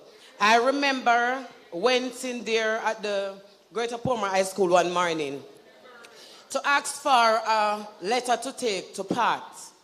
And when I get there, the morning, there were other parents there. And one of the parents turned to me and, she turned to her child because the child said, I'm supposed to do work and look where I am. So I turned to her and said, what is he here for? She said, him buy extra lace and put in his shoes. And she get mad because she's supposed to whatever. And this me work so hard for me, I give you $1,500 to come to school. When she said that, I was astonished because my son taking 2 vehicles to Osemati, I not even getting $1,000, and I give her son $1,500. I'm not ashamed. I give my son at Greater Portmore High School $500 to go to school. $100 go, $100 come, $300 for lunch. Imagine that. And he's doing something there, and the other one. When she said that, she said, Mother, you're wicked. I turned to her and said, how am I wicked if there's no father in the picture? How am I wicked? How can you say I am wicked? I said, you are the problem that we have here, because you give your child $1,500 and spend that extra money by something where you have to call, the dean have to call you. I am here for a different reason. I never get no call from no school for none of my boys. And they're doing very well. So young man right there in the yellow, applause to you. You bring tears to my eye. I'm so proud of you. I know what it is like to lose parents. I lose my mom and I lose my dad, one 2017 and one 2018. So I know what you're going through. So they put me on appeal again, but really, if they could just look into my case, even if they want to come to my home, I don't mind. I would really like to get on the part for my boys. Thank you very much. I'm going to ask PS to respond to some of the technical issues, but our parish manager is already positioning herself to drag you aside and speak to you about your circumstances. So I know she'll talk to you, and then hopefully I get a chance to speak to you also after. Thank you very much. So I'm going to speak generally to the appeals process, right? And the appeals process, what happens with that is some additional information is collected on the family. And that information goes to a committee that is not of the ministry. It includes representatives from the community. It has a teacher, somebody from local government, somebody from the from health. You have, who else is on the committee? Red Cross, SDC. And so it is a more local grouping that then reviews the application and says, is this person a genuinely poor person that needs assistance, right? And so, where is she? Did she leave? Oh, okay. I saw you go over that side, so I was looking on that side. Right. So let's see what the appeals process turns up this time for you. And I hope you are successful. If you're not successful, the ministry has other programs. We help persons to start their own small business, a micro business where we provide you with a grant, not a loan, so you don't have to pay us back. We have programs between ourselves and Heart if you want to learn a skill, and then we will assist you with a grant to do your own thing. So keep us posted, and I'm confident that with the appeals process that something positive will happen for you. Thank you for that, PS. Ms. Judith, as Minister said, the parish manager is going to speak with you, and hopefully Minister can get to catch up with you afterwards. All right, thank you for sharing. Next person at the microphone, go ahead, please. Hi, good afternoon. My name is Tanisha Brown from the Waterford community. Now, I have a few issues with the PATH program. I heard you spoke earlier, Minister, about the computer system. Now, myself, I remember years ago, about 8 years ago, I went to the office in Spanish Town. They asked me some questions, even asked me if I have pit latrine at home, in which I think that, you know, that don't even make any sense. And the system rejected me. When I asked her why the system rejected me, she couldn't give me a response. I said, fine. I remember there was a seminar at my son's school about 2 years after. They said, I brought up the same issue. They said that, you know, you could have applied for an appeal. I said, wonderful. Went back to Spanish Town, applied for an appeal, nothing. Rejected again. And I think there's a bit of bias to port more citizens. There's a bias to port more citizens. And reason being, I have known multiple persons who have gotten through, who live in Portmore, who used to live in town, ghetto areas per se. And they had to use their ghetto address and they're living in Portmore and they got through on the PATH program. And I just think that is totally unfair. Not because we have concrete slabs, we have flushing toilets, running waters, we're not eligible. And questions that you're asking, we have washing machines, and so washing machine cheap. And not because we're working, doesn't mean we're working, doesn't mean that we don't have it hard, because we do. Second thing, there's a program in most schools where most students are PATH beneficiaries, where they're not on PATH, but they get lunch. So I'm saying this now, whichever welfare. So I'm saying this now to say that I think, and it's been years that this has been going on, ever since my son was in primary school, infant school, this has been going on for years. And I'm saying this to say that now, where are the representatives from the PATH office? Because if you're getting information that, hey, there are kids coming to school, don't have any breakfast, don't have any lunch, why aren't you reviewing and, you know, reaching out to these parents to find out, come to them to find out what is going on? How can you help to get these children on PATH? Instead of having us coming to this office, being rejected multiple times, when we do sign up, we say, okay, listen out for our call. Even 3 years down the line, you still don't hear anything. It makes no sense. And that is the reason why some persons are resilient to the fact that they want to even go on PATH, because it don't make no sense, because we're not from the ghetto, we won't get through. That is the perspective of it. And it is, and you know, it is getting quite frustrating to the fact that single mothers are out there, single fathers who need help are not getting help. They're not getting help. It doesn't make any sense. And the wait period is just totally crazy. Totally crazy. You sign up a PATH, you're going to get through. 3 years, you still don't hear anything. Yeah, man, we're going to get someone, still nothing. I think the program should be reviewed. Should be reviewed. From top to bottom, should be reviewed. I don't know what you call the persons that go, I don't remember what you call them, that are going out to check in these homes. They're social workers. They need to be scrutinized properly, because apparently they're not doing something right. Something is not right. Something is not right. And take it from me.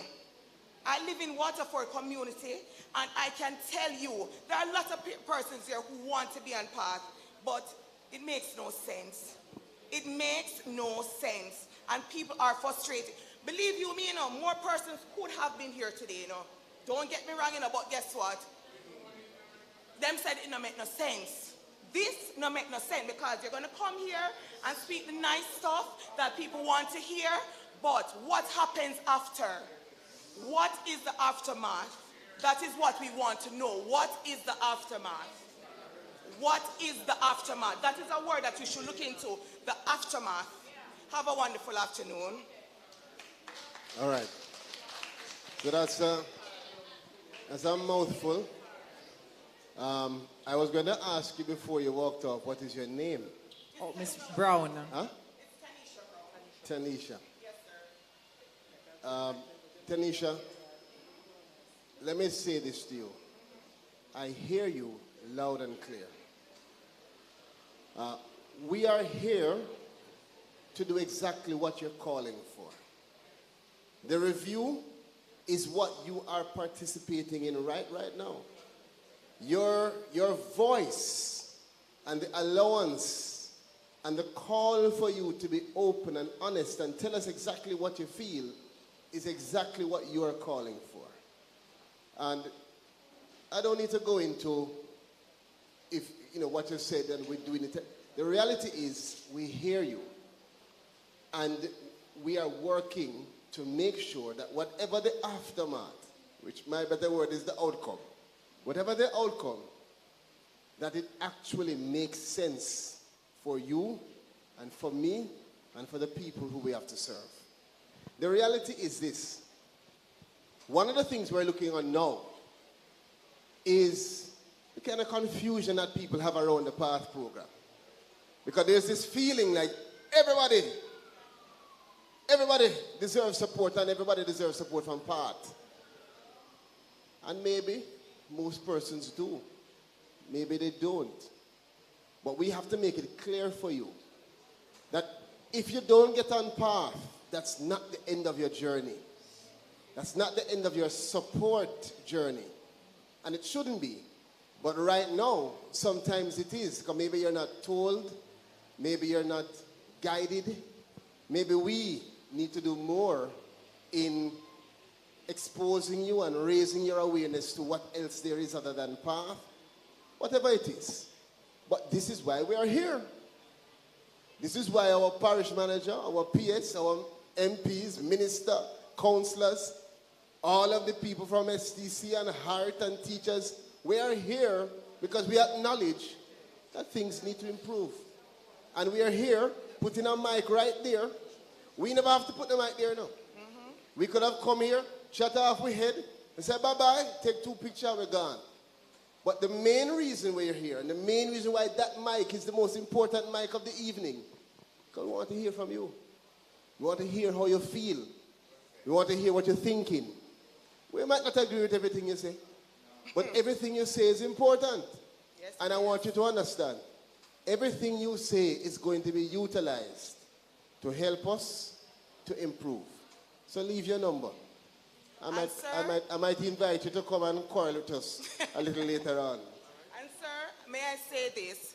As you reassured us, because that's what you're doing, or you're reassuring us, I'm taking you at your word.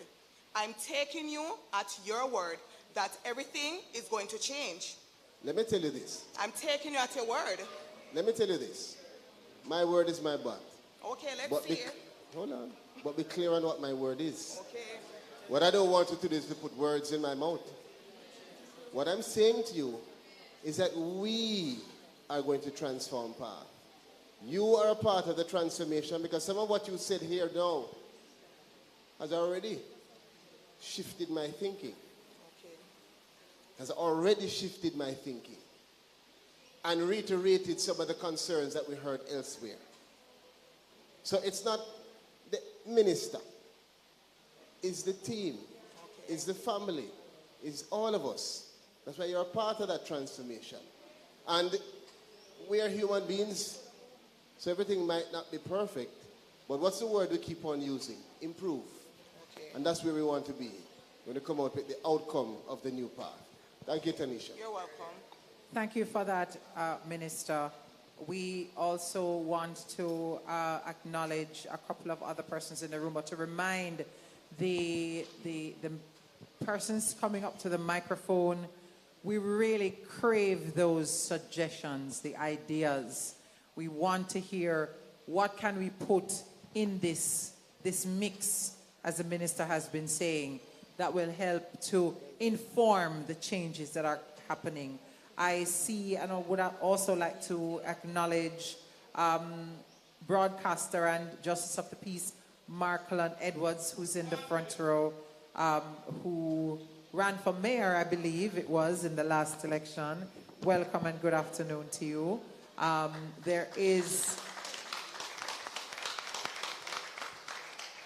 We really are I think I am very impressed by the turnout of representatives who are here. This has been the best turnout, I believe, of all 3 meetings that we have had, and of representatives, people who are here to speak on behalf of their constituents and to ensure that the information is cascaded back to the communities. So we really love that. I'm going to ask the gentleman in the purple shirt. Say again? Parish manager and the staff out in full force, and we love to see that. Give them a round of applause. Really, really have come forward to give some strong support this afternoon. I will invite the gentleman at the microphone. He's wearing a purple shirt. I don't think it's 40s, but you can step forward and go ahead, sir. Thank you and good afternoon, everyone. Observing all the protocols, I am delighted to be here. My name is Will Samuels. I am the president for the Parent Teachers Association at Waterford High School, and I'm also the chairman for the National Parent Teachers Association, the Region 6 chapter. I represent the largest stakeholder group, parents, right? The largest stakeholder group. We are very limited in our representations, and we fit in all the groups parents fit in. Since the invitation to this session, and we are delighted that Mr. Minister, you and your team decided to come to Portmore so that we are able to share. I have shared information with my PTA presidents in the Region 6 group, and a number of parents have shared their concerns with their presidents. So a number of concerns has come to me. I am not going to share the concerns this afternoon. I would like to share a few suggestions coming out of the concerns. Before I go into that, I would like to reiterate the fact. It's not a fad, it's a fact that there are challenges getting on path. It's true. And as stakeholders, we have to recognize that. There is a challenge that, Mr. Minister, you mentioned the algorithms of the computer. That's one of the first things we need to remove. I'm going to briefly mention one case. In 2019, there was a little runaway child from the country. His father, he wasn't behaving himself well at school, and his father wanted to send him to a home. Before the court hearing, he ran away and he came to Portmore. Whoever he came to decided they're not going to send him back. They're going to keep him and they're going to try to get him in school. After doing that, it was recognized that he was on path. His mother was a path recipient and he was a path beneficiary. His mother left their island and did not return. And the people whose care he was in decided that since he was on path, they're going to go to the path office to apply to get him on path so that they could get that required assistance to have him in school. The algorithms said the home in which he was staying, the applicant did not qualify for path. Instructions was given that an appeal could be made. The appeal was lodged immediately, and they were told that a social worker will visit. And I'm saying it's 2019. It's 2024, and the social worker has not yet visited. That's one case. Okay, that's one case. We talk about making dreams happen, and it's very important. As an advocate for change, yes, and a believer in that as a parent, all of us are responsible for making our children better than ourselves. It is very important that with something as good as path, we should try to ensure that whatever means necessary, we ensure that the people that are really in need of path be on path. So we need to identify better ways of identifying the most vulnerable. It's not happening now. I can speak of my school, Waterford High School. There are two groups of children at school. Well, there are actually three groups. There's one group that the parents can afford to send them to school, take care of them. There's a group that is being aided by PATH, and there's another group that is not being aided by nobody. So that group is called the welfare group. At Waterford High School, the welfare group is larger than the PATH group.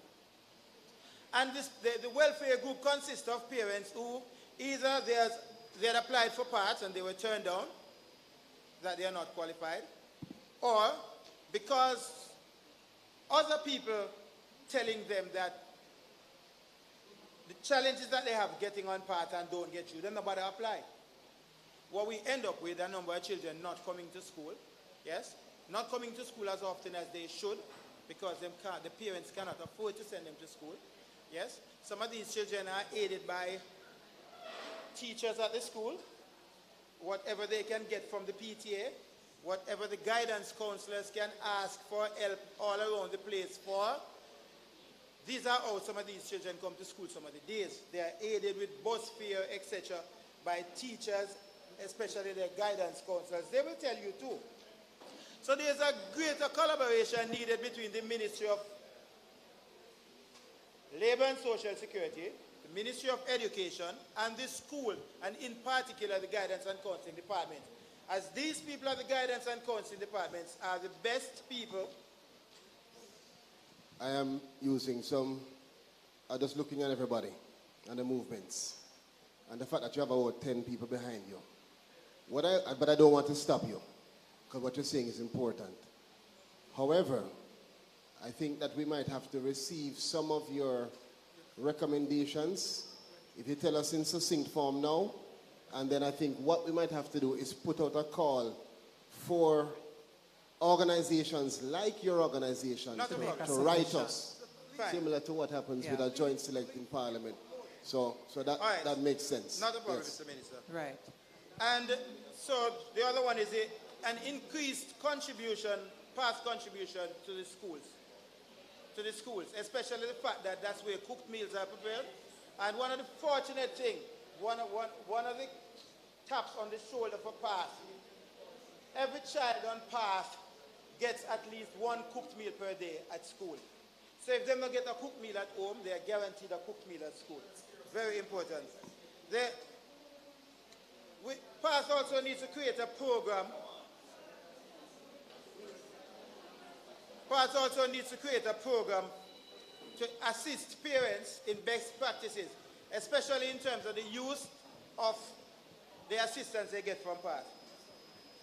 There was a lot of lessons to learn from COVID, and as you said, I will share the information if given the opportunity, but it is very important that we do this. Thank you so much for that, Mr. Samuels. As the Minister said, we would invite you to make a submission as a representative of the parents, certainly from the regional level, to put something together and make a submission. Can I ask the next gentleman to take one more step towards the microphone so we can hear you, especially for those who are listening online? Thank you. Good afternoon, everyone. My name is Christopher Peer. I'm an educator. I'm also the president of Central Village Parenting Club. I'm also a parent mentor at NPSC. Now, the first thing I want to mention is that PATH, health and education, right? The last time I checked, you only can access one. I think it should be health or education, because that's what I was told. Am I correct? I don't know. You can't get two. What is Either education or health. That is what I was told from the PATH people. No, so... All right, so it's no. No, So I was informed wrongly. Next. Therefore, if I deal with persons like children with disabilities, we try to get them on PATH, and that's one of the issues we have.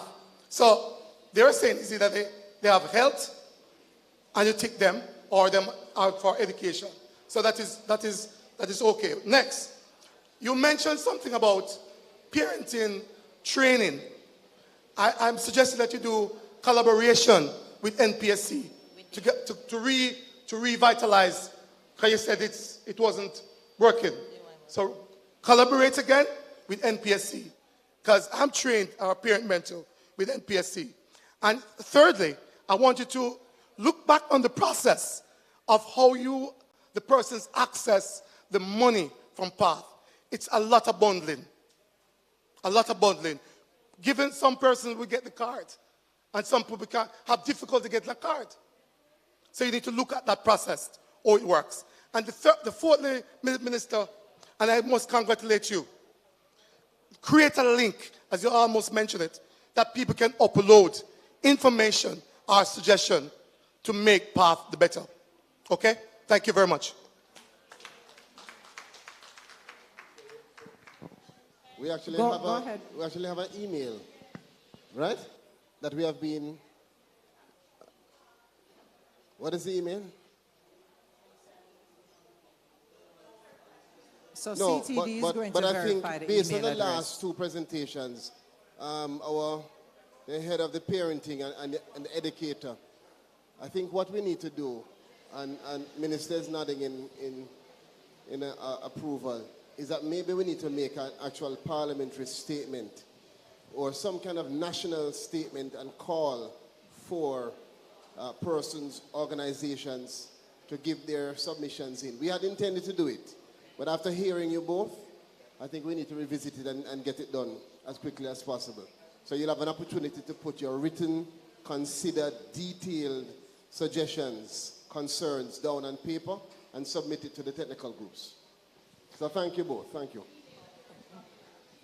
The email is on the back pamphlet. of the flyer, the brochure. And so let me clarify something.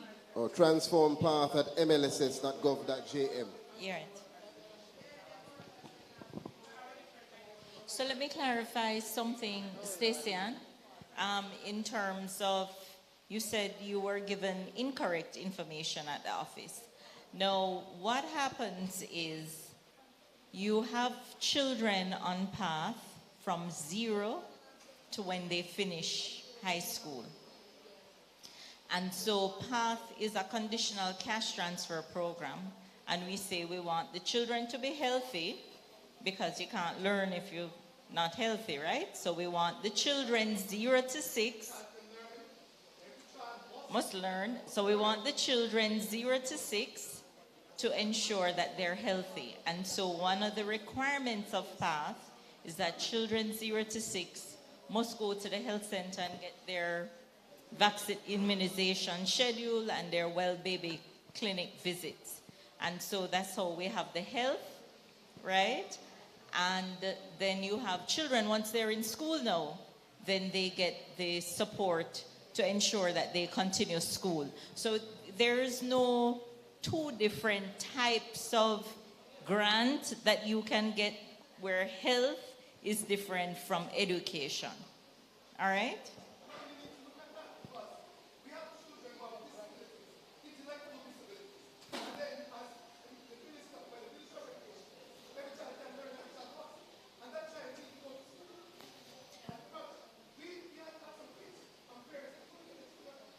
So they can be included on PATH. They can be included on PATH. Right. And we can discuss it in details further. Okay. But thank you. Thank you so much for that. Ladies and gentlemen, the persons in the line, we want to hear from all of you. We're asking if you can just keep your comments and questions as tight as possible so that everyone will get an opportunity to have their question aired or to give their feedback. Ma'am in the front, go ahead, indeed. please. Good evening, everyone. I'm Josette Christie, and a very, very important suggestion. The ministry now has a nutrition policy that they're expecting all the schools to adhere to.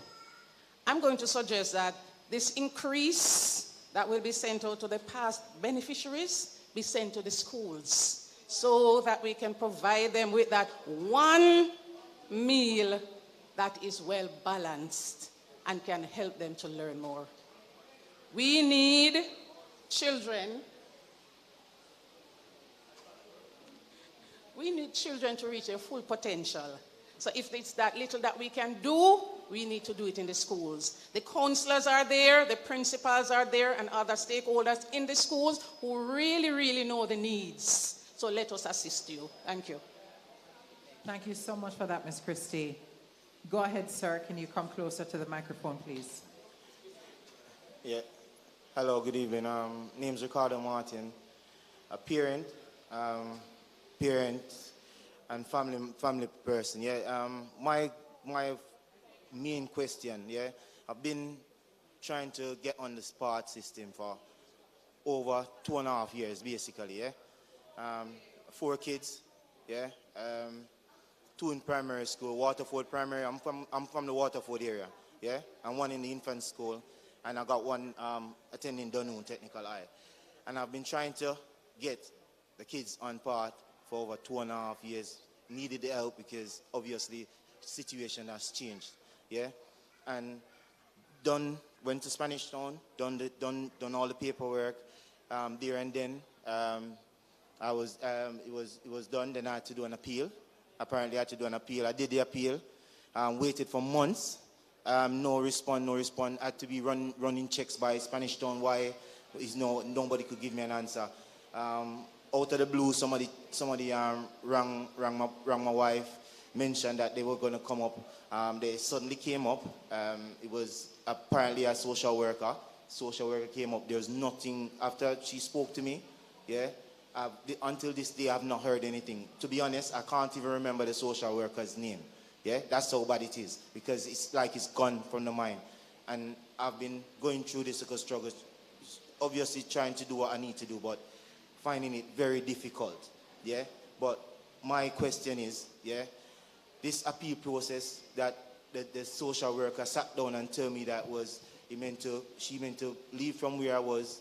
It would go placed in front of a panel. A panel would then do the necessary adjustments or whatever they needed, checks, yeah, and then get back. And until this day, so I'm saying this panel, as Miss was saying, yeah, that there's a process with it and what makes you eligible from what makes you not eligible. And that is what I'd like to know. What makes you eligible? Because until this day, and I can't, not even two, apparently I need to say to you, yeah, two of the kids, the two youngest ones, they're adopted kids, yeah?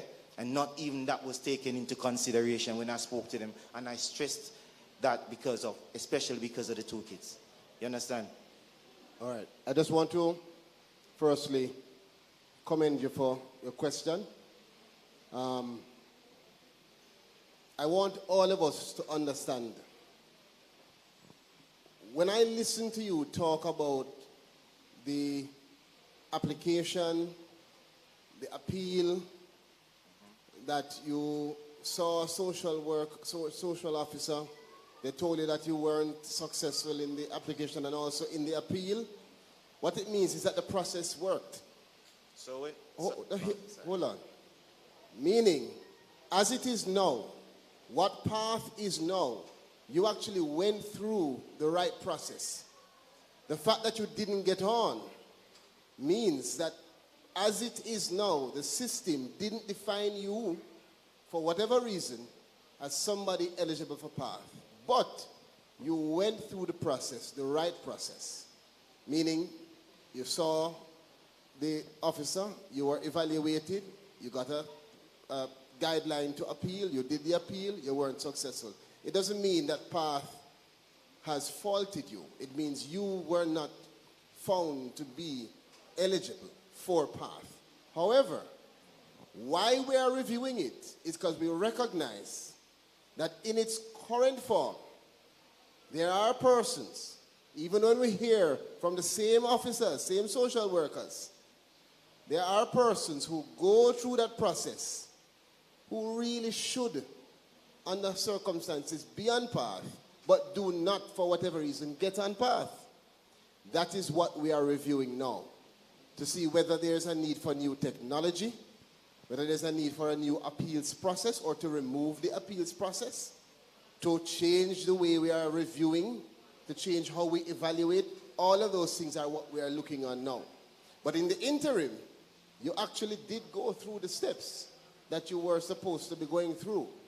And as it is now, the appeals process, the appeals committee decision is supposed to be final.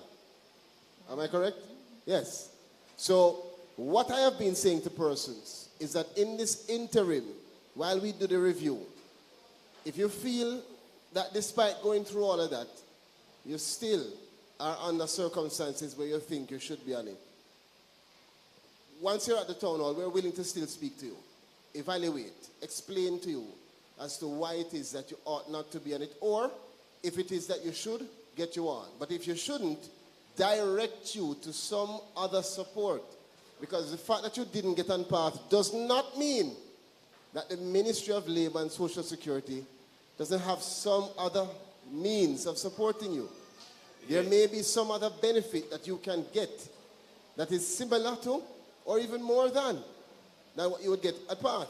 So I think you are a fit person to have a conversation with for us to look to see whether PATH is just not the right program, but whether we should be having you look on some other benefit or support program.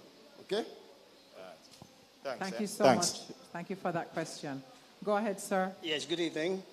Roddy Matheson, journalist and St. Catherine resident. Minister, it's good to see you. I'm trying to keep up with you. The last time I covered you, you were in a different ministry. So, you know.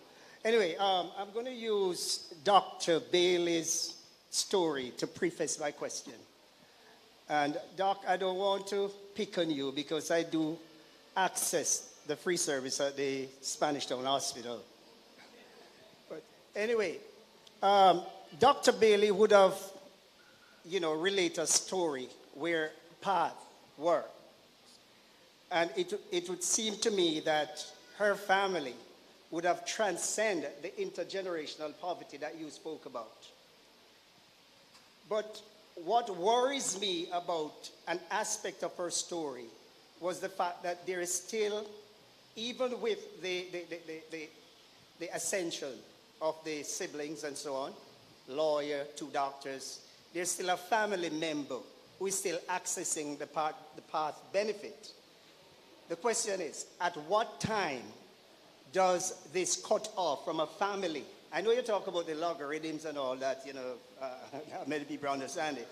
But at what time, Madam Permanent Secretary, does this cut off from a family who have clearly transcended the intergenerational poverty? And Minister, one more question, and this is for you, basically. I am trying my best not to be lawyer, quickly, Charles. Quickly, Minister. Because she never said that, you know. Uh-huh. The lady never said that, you know. What did she say? As far as, I know, I have to be careful. Because the lawyer in me wants to defend everybody. Oh, yeah, I realize but that. The reality is, what I heard from her is that she spoke about her siblings. Yes. And the journey that all of them took. Remember now, the fact that she's a doctor now, she's just an intern. Yes. But there's also a lawyer and another doctor. And them just done lawyer and just done doctor. Right. So the reality is coming up as a family. Right. Hear me now. Coming up as a family, they would have evaluated that household. Yes. The fact that one comes out of that household wouldn't possibly change all of the circumstances for the household. You get what I'm saying? However, I am going to assume, and I think rightfully, that what you're talking about is whether or not we have persons on PATH who ought not appropriately to stay on PATH, right? Yes. And that is one of the big ticket items for the review.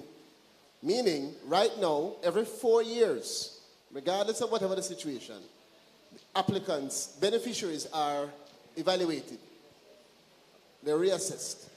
And the reason for that is because we are carrying out the monitoring and evaluation process to make sure that the right people are not only getting on, but that the right people are being served still and staying on.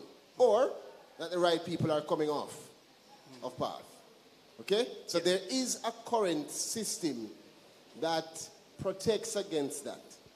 But we do see the challenges, and it's a part of what the technical working group that deals with the structure of PATH, which is working group 1, is going to be looking on and evaluating for us. Right. Thank you for that answer, because basically the general outline of what you mentioned is really where I was focusing on. Yes. Yeah. The next question. I read about one of the town halls in the newspaper, but I didn't get a feeling as to what the objectives are, and I didn't hear them outlined here. So my question to you, can you outline the objectives of these town hall meetings, and are you achieving the objectives that you set out? You know, does it work the taxpayers' dime? So let me thank you. You're a journalist. I thank you for the opportunity to repeat, because I've said it and I'll say it again. The town hall is an opportunity for us to hear from you, to give you, Roddy Matheson, an opportunity to come to the most important mic and express yourself, to commend us, to criticize us, to suggest to us. It is an opportunity for us, the ministry, and our team members to inform you. So when you ask a question, we respond and we clarify. Or we take that information and we put it into the pool of things that we're using as part of the review process.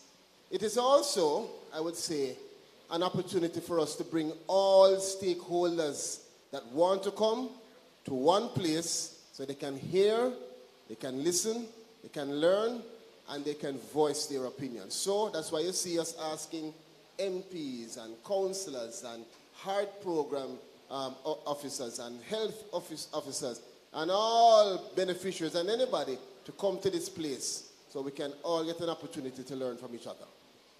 And yes, it is more than achieving its goals so far.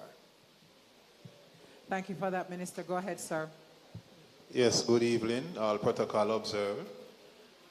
My name is Cleon Porter, Chief Project Manager for Foundation for the Disabled and head of other disability organization.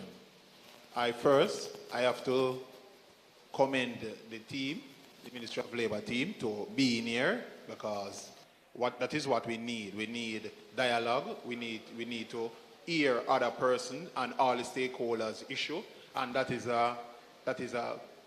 you're heading into the right direction by providing that opportunity so that we can state our issue. As relates to the algorithm, I'm asking you kindly if you could review that process, the algorithm, because it is frustrating to persons with disability and other persons that is living below the poverty line to be calling and to be rejected and to have to go to the different ministry to see if they can reapply and other things. So I'm telling you that I get many complaints from the persons in the disability where it frustrates them. So you ask you to review the algorithm process. Next thing, the social worker. I think the reason why we're having these issues and the backlog of cases and people not getting through quickly, it is because there is a strong need they need more social worker. So we're asking you to consider that. We need more social worker, and that is the reason why the backlog is happening. So we're asking you to look into that, because even the social workers, they are complaining. I won't call any name, but they are complaining because they are overworked. They are very much overworked. So they're not going to speak their issues because you know already. But I am telling you what in my investigation, operating the different disability organization that I run, these are the complaint that is going on. So even the Jamaica Council of Persons with Disability, they need more social worker.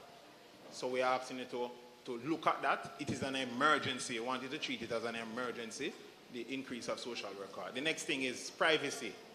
I get complaint that when persons are being interviewed for the PAD program, they are too close to other persons. So when they are talking about their issues, and they have to use in pit latrine and different things, other persons are hearing. We're asking you could readjust that where you have more privacy in that regard. Thank you. Hey, let me tell you, I'm smiling because you would think that after 3 town halls, you're going to hear the same thing over and over and over again. But every single time we engage communities, you'll hear something brand new. This is why it's so important to have these engagements and to spread it across the country. Thank you very much, firstly, for what you're doing. And thank you for your commendation and your very important comments. Let me tell you that it's as if you are a fly on the wall in our room, in our office, because we had this conversation just yesterday where, I don't know if I'm allowed to announce it, but I'll just give a hint. The social workers are coming. The positions are coming. What we need to do now is make sure that we can fill those positions with persons who are ready and competent and can do the work. And we also need to look, in addition to that, on the spaces to make sure that we can actually fit all of those social workers that are needed in our offices. So we are right. I mean, my brother, it's like you are in the meeting with us. We are completely aligned in terms of the urgency that we feel for that. And that's a big part of what I heard from my staff when we met with them in the phase 1 of this process.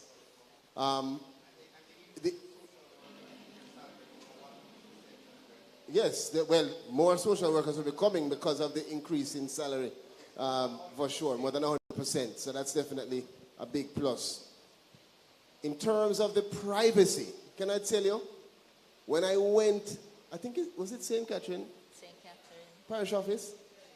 Yeah, it was actually somebody made a comment to me. Somebody made a comment to me, I don't know if it's a worker or a client, about the fact that, you know, they don't want more privacy to speak on issues. Because one of the things I didn't want to say, when we had a comment before, I think it's from Tanisha, about her being asked questions about toilet and nobody in a pit latrine. People do, right? Unfortunately. And people don't want to sometimes have their circumstances advertised. So that is an issue which our staff has raised because they recognize the discomfort of some persons when they are actually doing that evaluation process. So it might come off to other persons as, you know, why is he asking that question? But it's an important point to note. And I want to thank you for raising that issue. Thank you. Just before you go, sir, we're going to close off with the lady that's at the back of the line, all right? So go ahead to the gentleman in the red.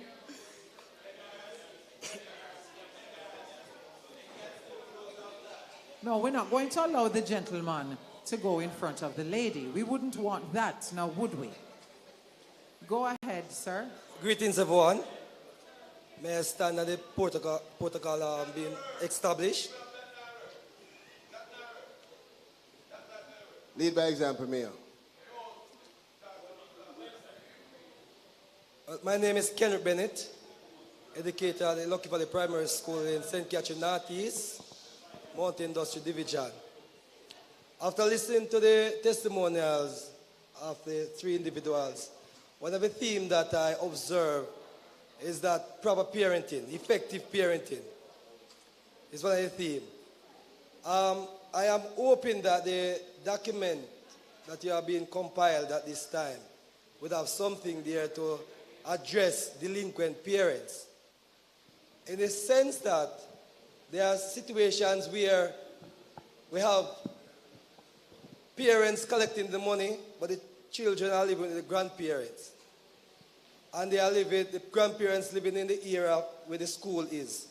Children coming to school, no money. The school provides the breakfast, the lunch, the dinner, and if we are at school long enough, we may provide the supper too.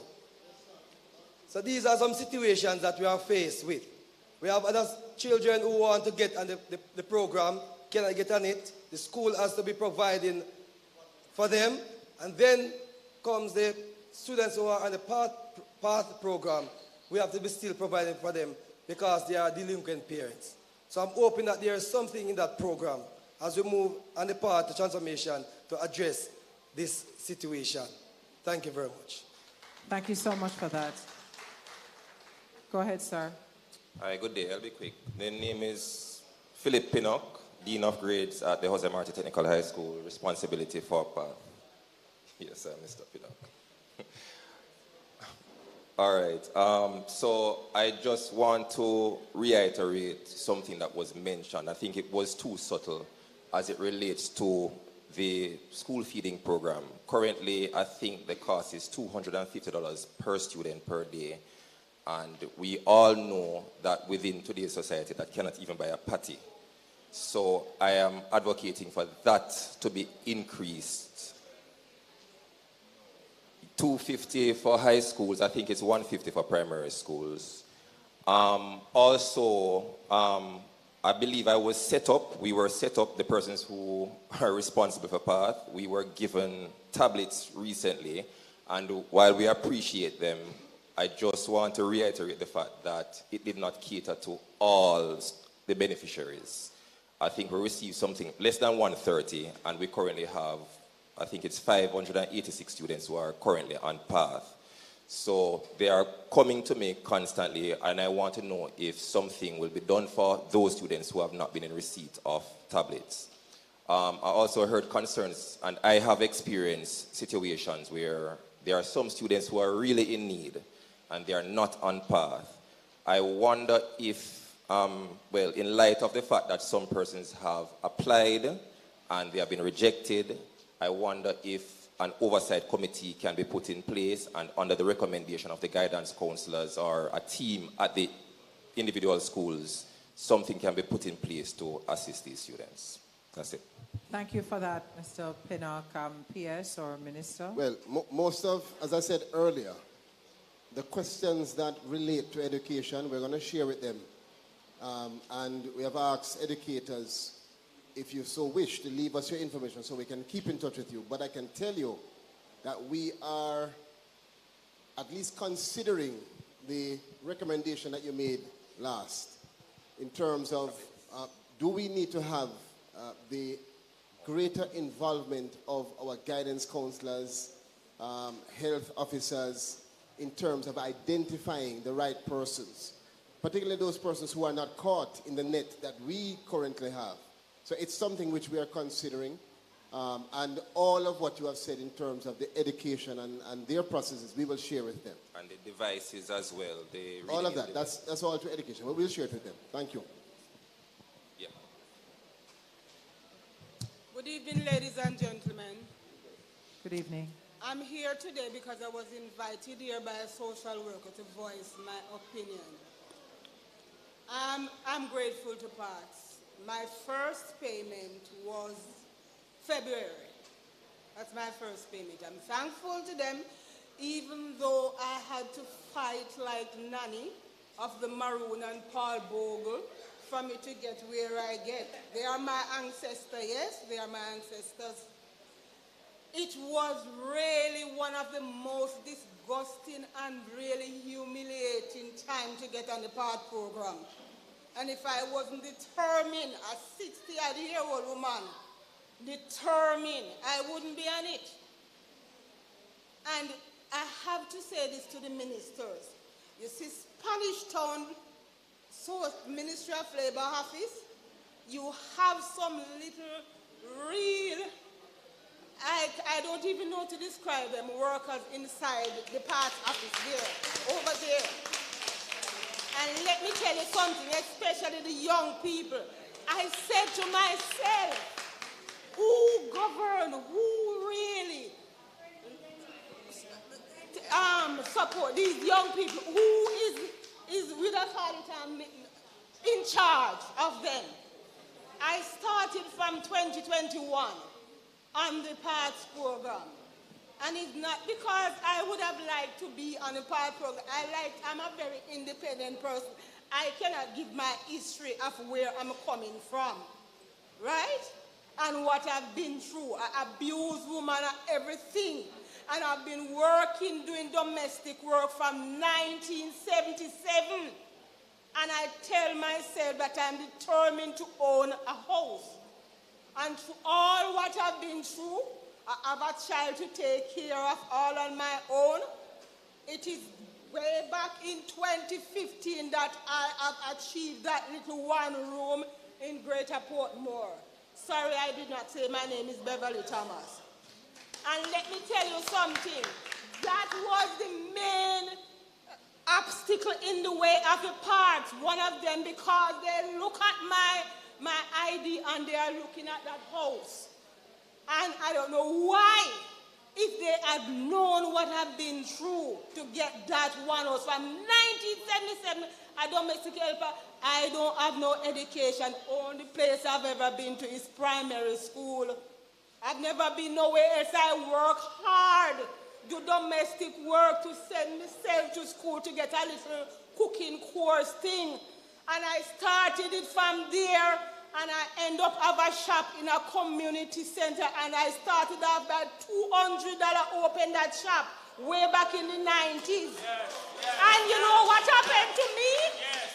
I have to put my hands in my foot and run out of that community because thieves go through the roof of the building because it was well fortified around. And they emptied my shop with M16 gun. They take out everything out of my shop when I was trying to prepare to buy me house. I have to move out of the community and start all over again. 2015, I put together the money to buy one room up in Greater Portmore. I would like someone to come and look at that room that I live in. And I mean it. So, Ms. It Thomas. is dilapidated. Ms. Thomas, It is terrible. your main question, your main comment is around one meeting, ladies and gentlemen. One meeting, ladies and gentlemen, please. Please. So your main question or your main comment surrounds the path, the interactions that you have with the workers at the office, and you're also talking about how to improve it so that it's not so hard to get on the program. Right. All right. Thank you so much. Minister, would you like to just address that? I'll say one more thing. Sorry, let me tell you this thing. You have some workers out in Spanish Town there. You know what they did to me? Take my information and put it on somebody else's paper and calling me to ask me if I'm so and so. I said, yes, that's my name. If I live at Spanish Town and if I was born October and all those things, I said, sorry, that's not my information. And that is when I get serious. I didn't get on it yet, you know, because the social worker already come and visit me last year, August. So you're saying there was an error, there was a mistake another that social happened. worker calling me to come after that, like in October, and they want, so I have to put my foot down from there. What I want to say, Ms. Thomas, is this. Firstly, this is your town hall. This is your opportunity to vent and to ventilate because hear me now. Because there are a lot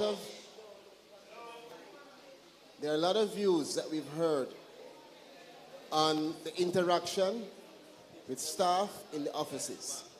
Some persons have had excellent experiences. Some persons have had not so excellent experiences. What I can tell you is this. We are going to initiate a full evaluation of all of what interacts with PATH with the view of ensuring that where we need to provide training, we provide the training. With the view of ensuring that where we need to make changes, we make changes. With the view of ensuring that we are monitoring and providing the best standard and performance from our workers for you, our clients, for you who we are serving. This is something which you will hear from our parish managers, which you will hear from our PS. We want the best. We want the best. And we recognize that there's need and room for improvement. So thank you for your comment. We listen to you. We hear you loud and clear. And we are working to make sure that we can create a better environment for you when they come next time. One last thing before I leave. I am on the part. Ms. Thomas. I am on the part of trying to get a benefit to fix my house from them, and I'm having problem with them. I'm having problems. So let's have that conversation individually, and we allow the other persons, because time is going on us. Ladies and gentlemen, we have, is that 2 or 3 other persons? We really do need to close out the session. We have been live for several hours, and we will take the issues individually.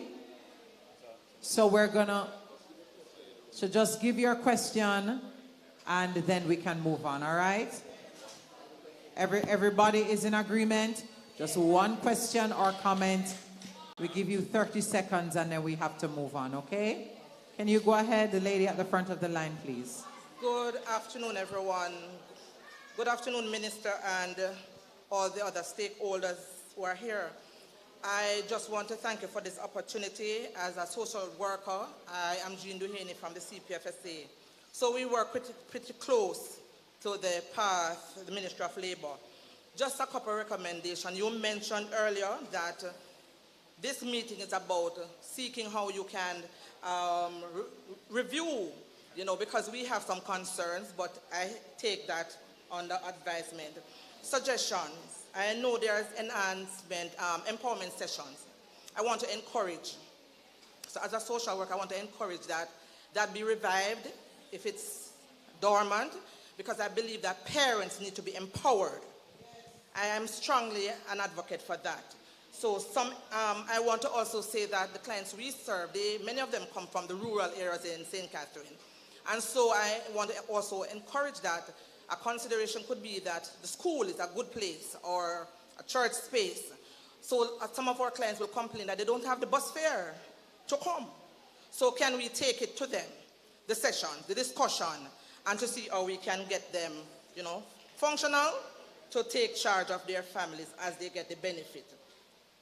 I listened to Doc, I listened to the young man earlier, and I also want to recommend that as they benefit from the program, how can you also use them to give back and to empower and to strengthen what you are now doing to help some other children who will be beneficiary and families also.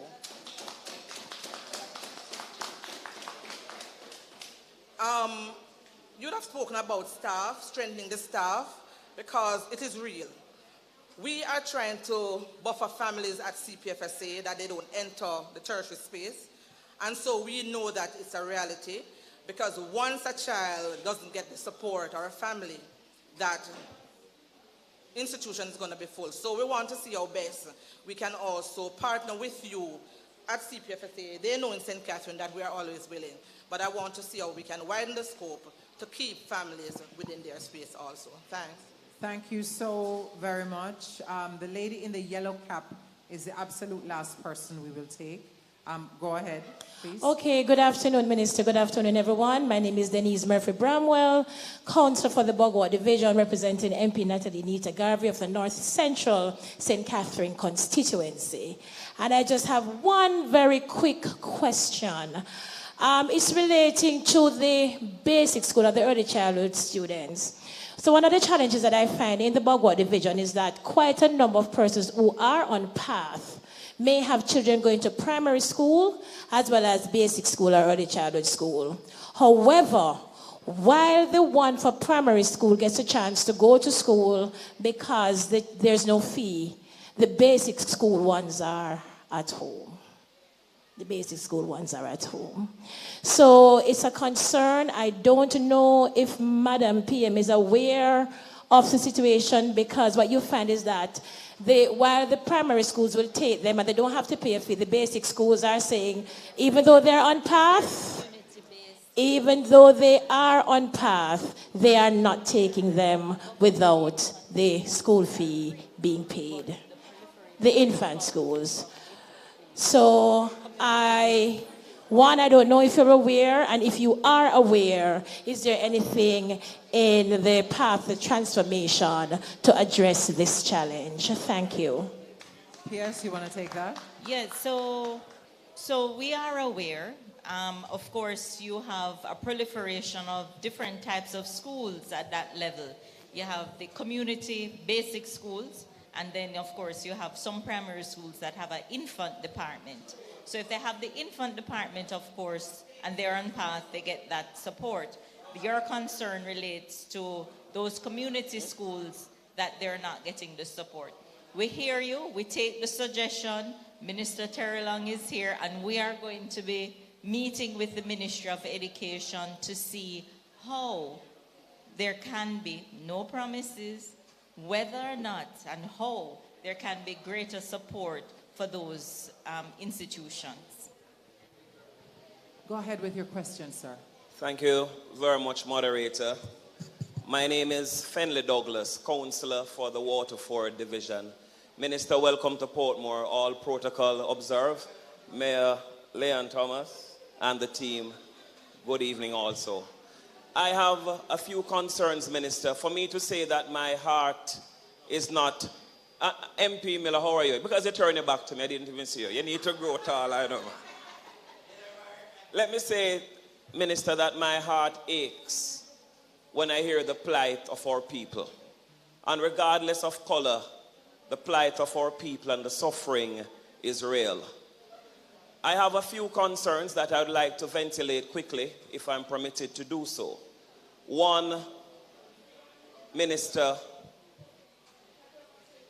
if a counselor is worth his or her salt in any community, you are the first line of contact for the people. And most times the problem reaches the counselor before the member of parliament. What I am seeing happening, Minister, is that there is no equity in what is given to councillors and members of parliament. In that, I start, for example, with the tablet giveaways. Councillors were asked for a list.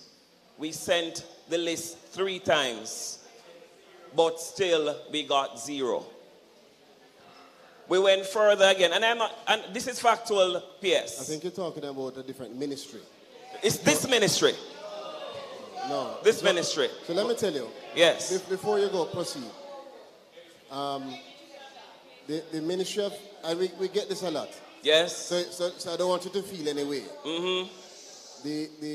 You would have been speaking about the Ministry of Education and Youth, mm-hmm. who we partner with on several initiatives. Mm-hmm. But again, what you say, I will just have to take it and advise them.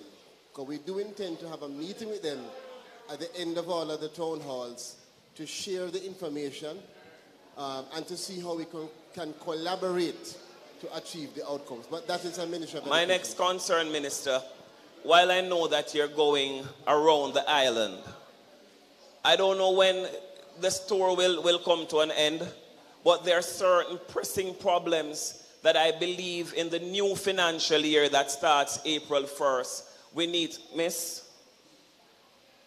to look at now. One, for our primary schools and our high schools, the 150 and the 250 is not feeding our children for the 5 school days.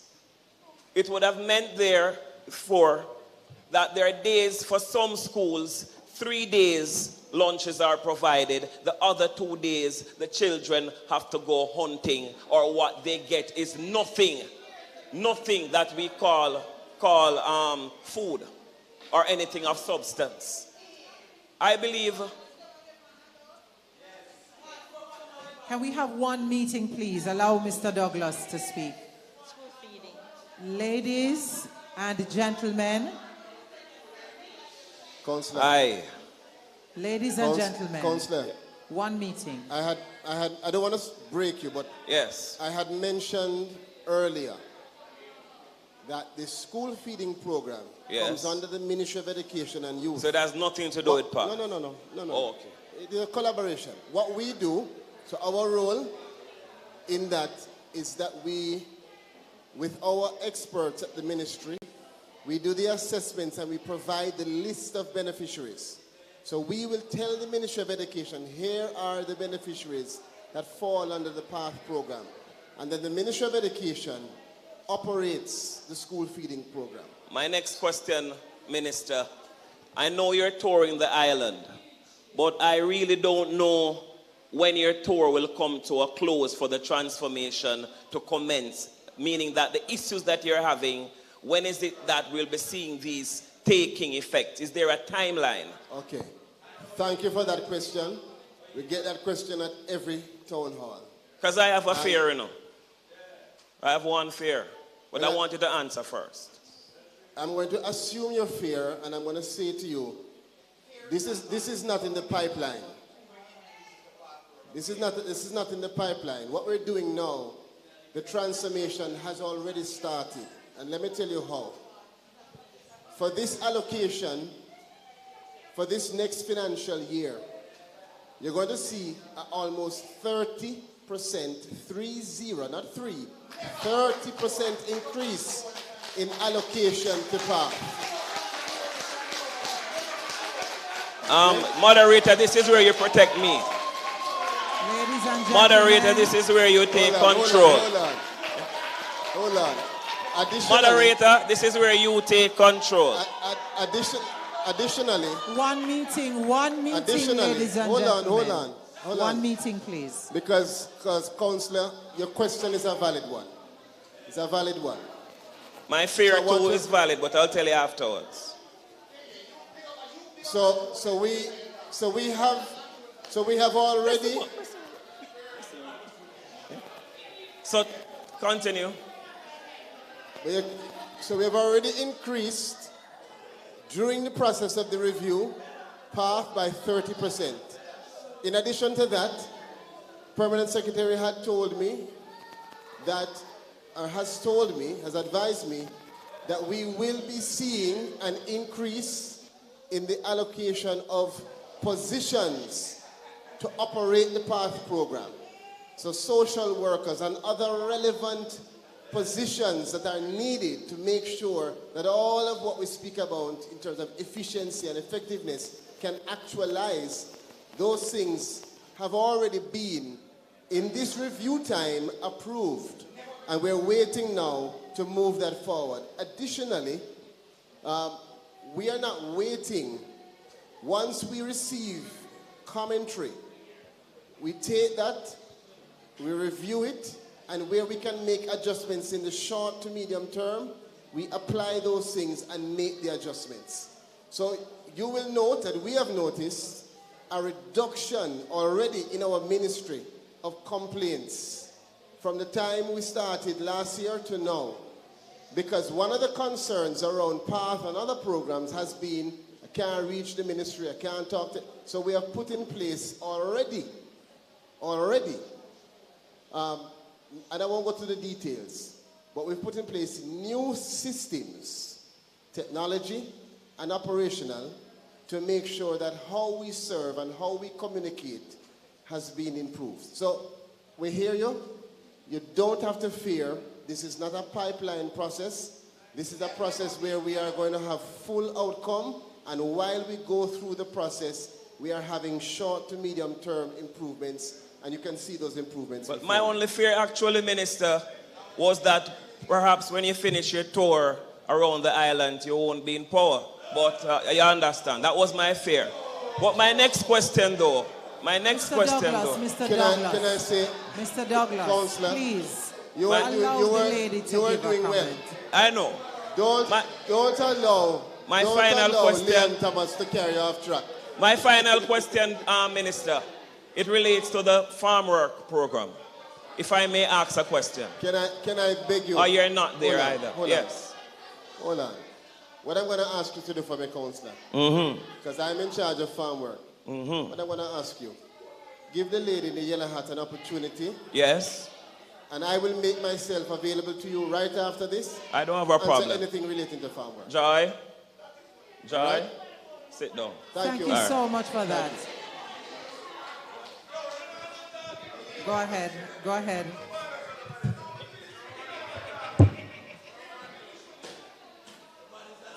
All right, go ahead with your question or comment. All right, good afternoon. My question isn't... The most nice, John. Good afternoon. My question is not about the PATH program, but about the art program. Why is it that when you applied, do the entrance test, get the result, you still haven't received any call? I have applied 2 times, and I'm yet to receive a call. Is it for the heart program? Yes. What I'm going to ask you to do for me, I think there was a young man here, yes, who expressed his hand himself. is up to your put up your hand. left. So I'm going to ask you to have a conversation with him and see if he can resolve the issues relating to heart. Okay, and my closing statement, for everyone, whenever we have the town hall meeting, it's not about PMP or JP. It's always about the people. So let's hear the problem of the people and start everything. Amen. Thank you so very much for that. Amen. All right. Please Well, let me say this before I ask our moderator to close off. One thing, let me stand up. Settle down. St. Catherine is hot. The fire hot in Portmore. One thing I'm going to say to you is this. If you notice the demeanor of your minister, of your PS, your moderator, of my team members, we are not shy or afraid of criticism. We have created this room, this platform, to be criticized. We didn't have to do it this way. We could go into a room and we could lock off and do it. So, excuse me, I wasn't trying to criticize. No. I was here from there. I'm not. Excuse me. No, man, hold on. I was here from there, and a lot of noise was coming from the. I couldn't hear. I hear you, dear. I'm saying. I couldn't hear. I'm not suggesting that you're criticizing me. I'm saying to you that I too hear the beckons from our friends. Yes. But this is a part of the process. They have a right. If they want to be noisy, people are watching them. If they want to have constructive questions, people are watching. The people will make a determination of how they feel. Our responsibility here is just to give everybody an opportunity, no matter what side you're on, to share your view. We're going to take that information and we're going to make sure that at the end of all of this, we have a stronger, more responsive, more effective, more progressive path program for Jamaica, no matter where you are. Thank you. Thank you, Dana. Thank you so very much for that, Minister, and for your final comments there. I do believe we had what can be described as a robust discussion this afternoon.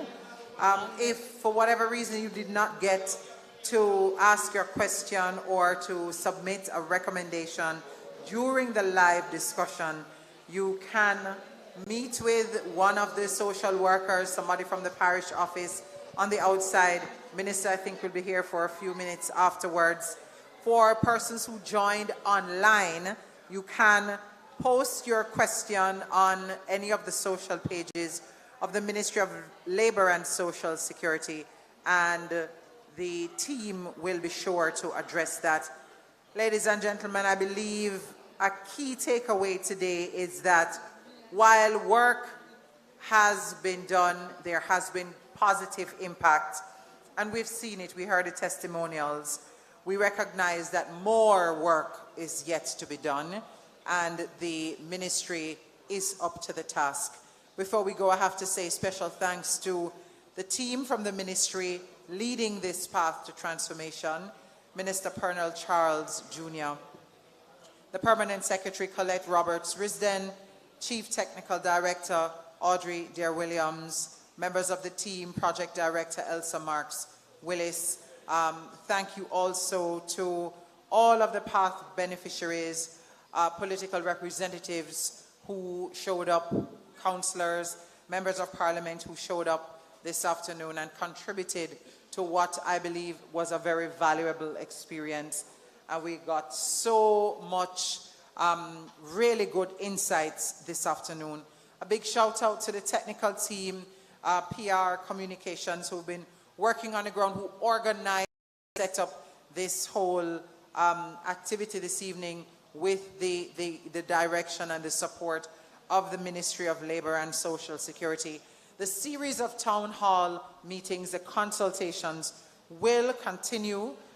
You would have to follow the ministry's social pages and check the press for details to see where the next meeting will happen. My name is Stacey Ann Smith. It really has been great serving as your moderator this afternoon.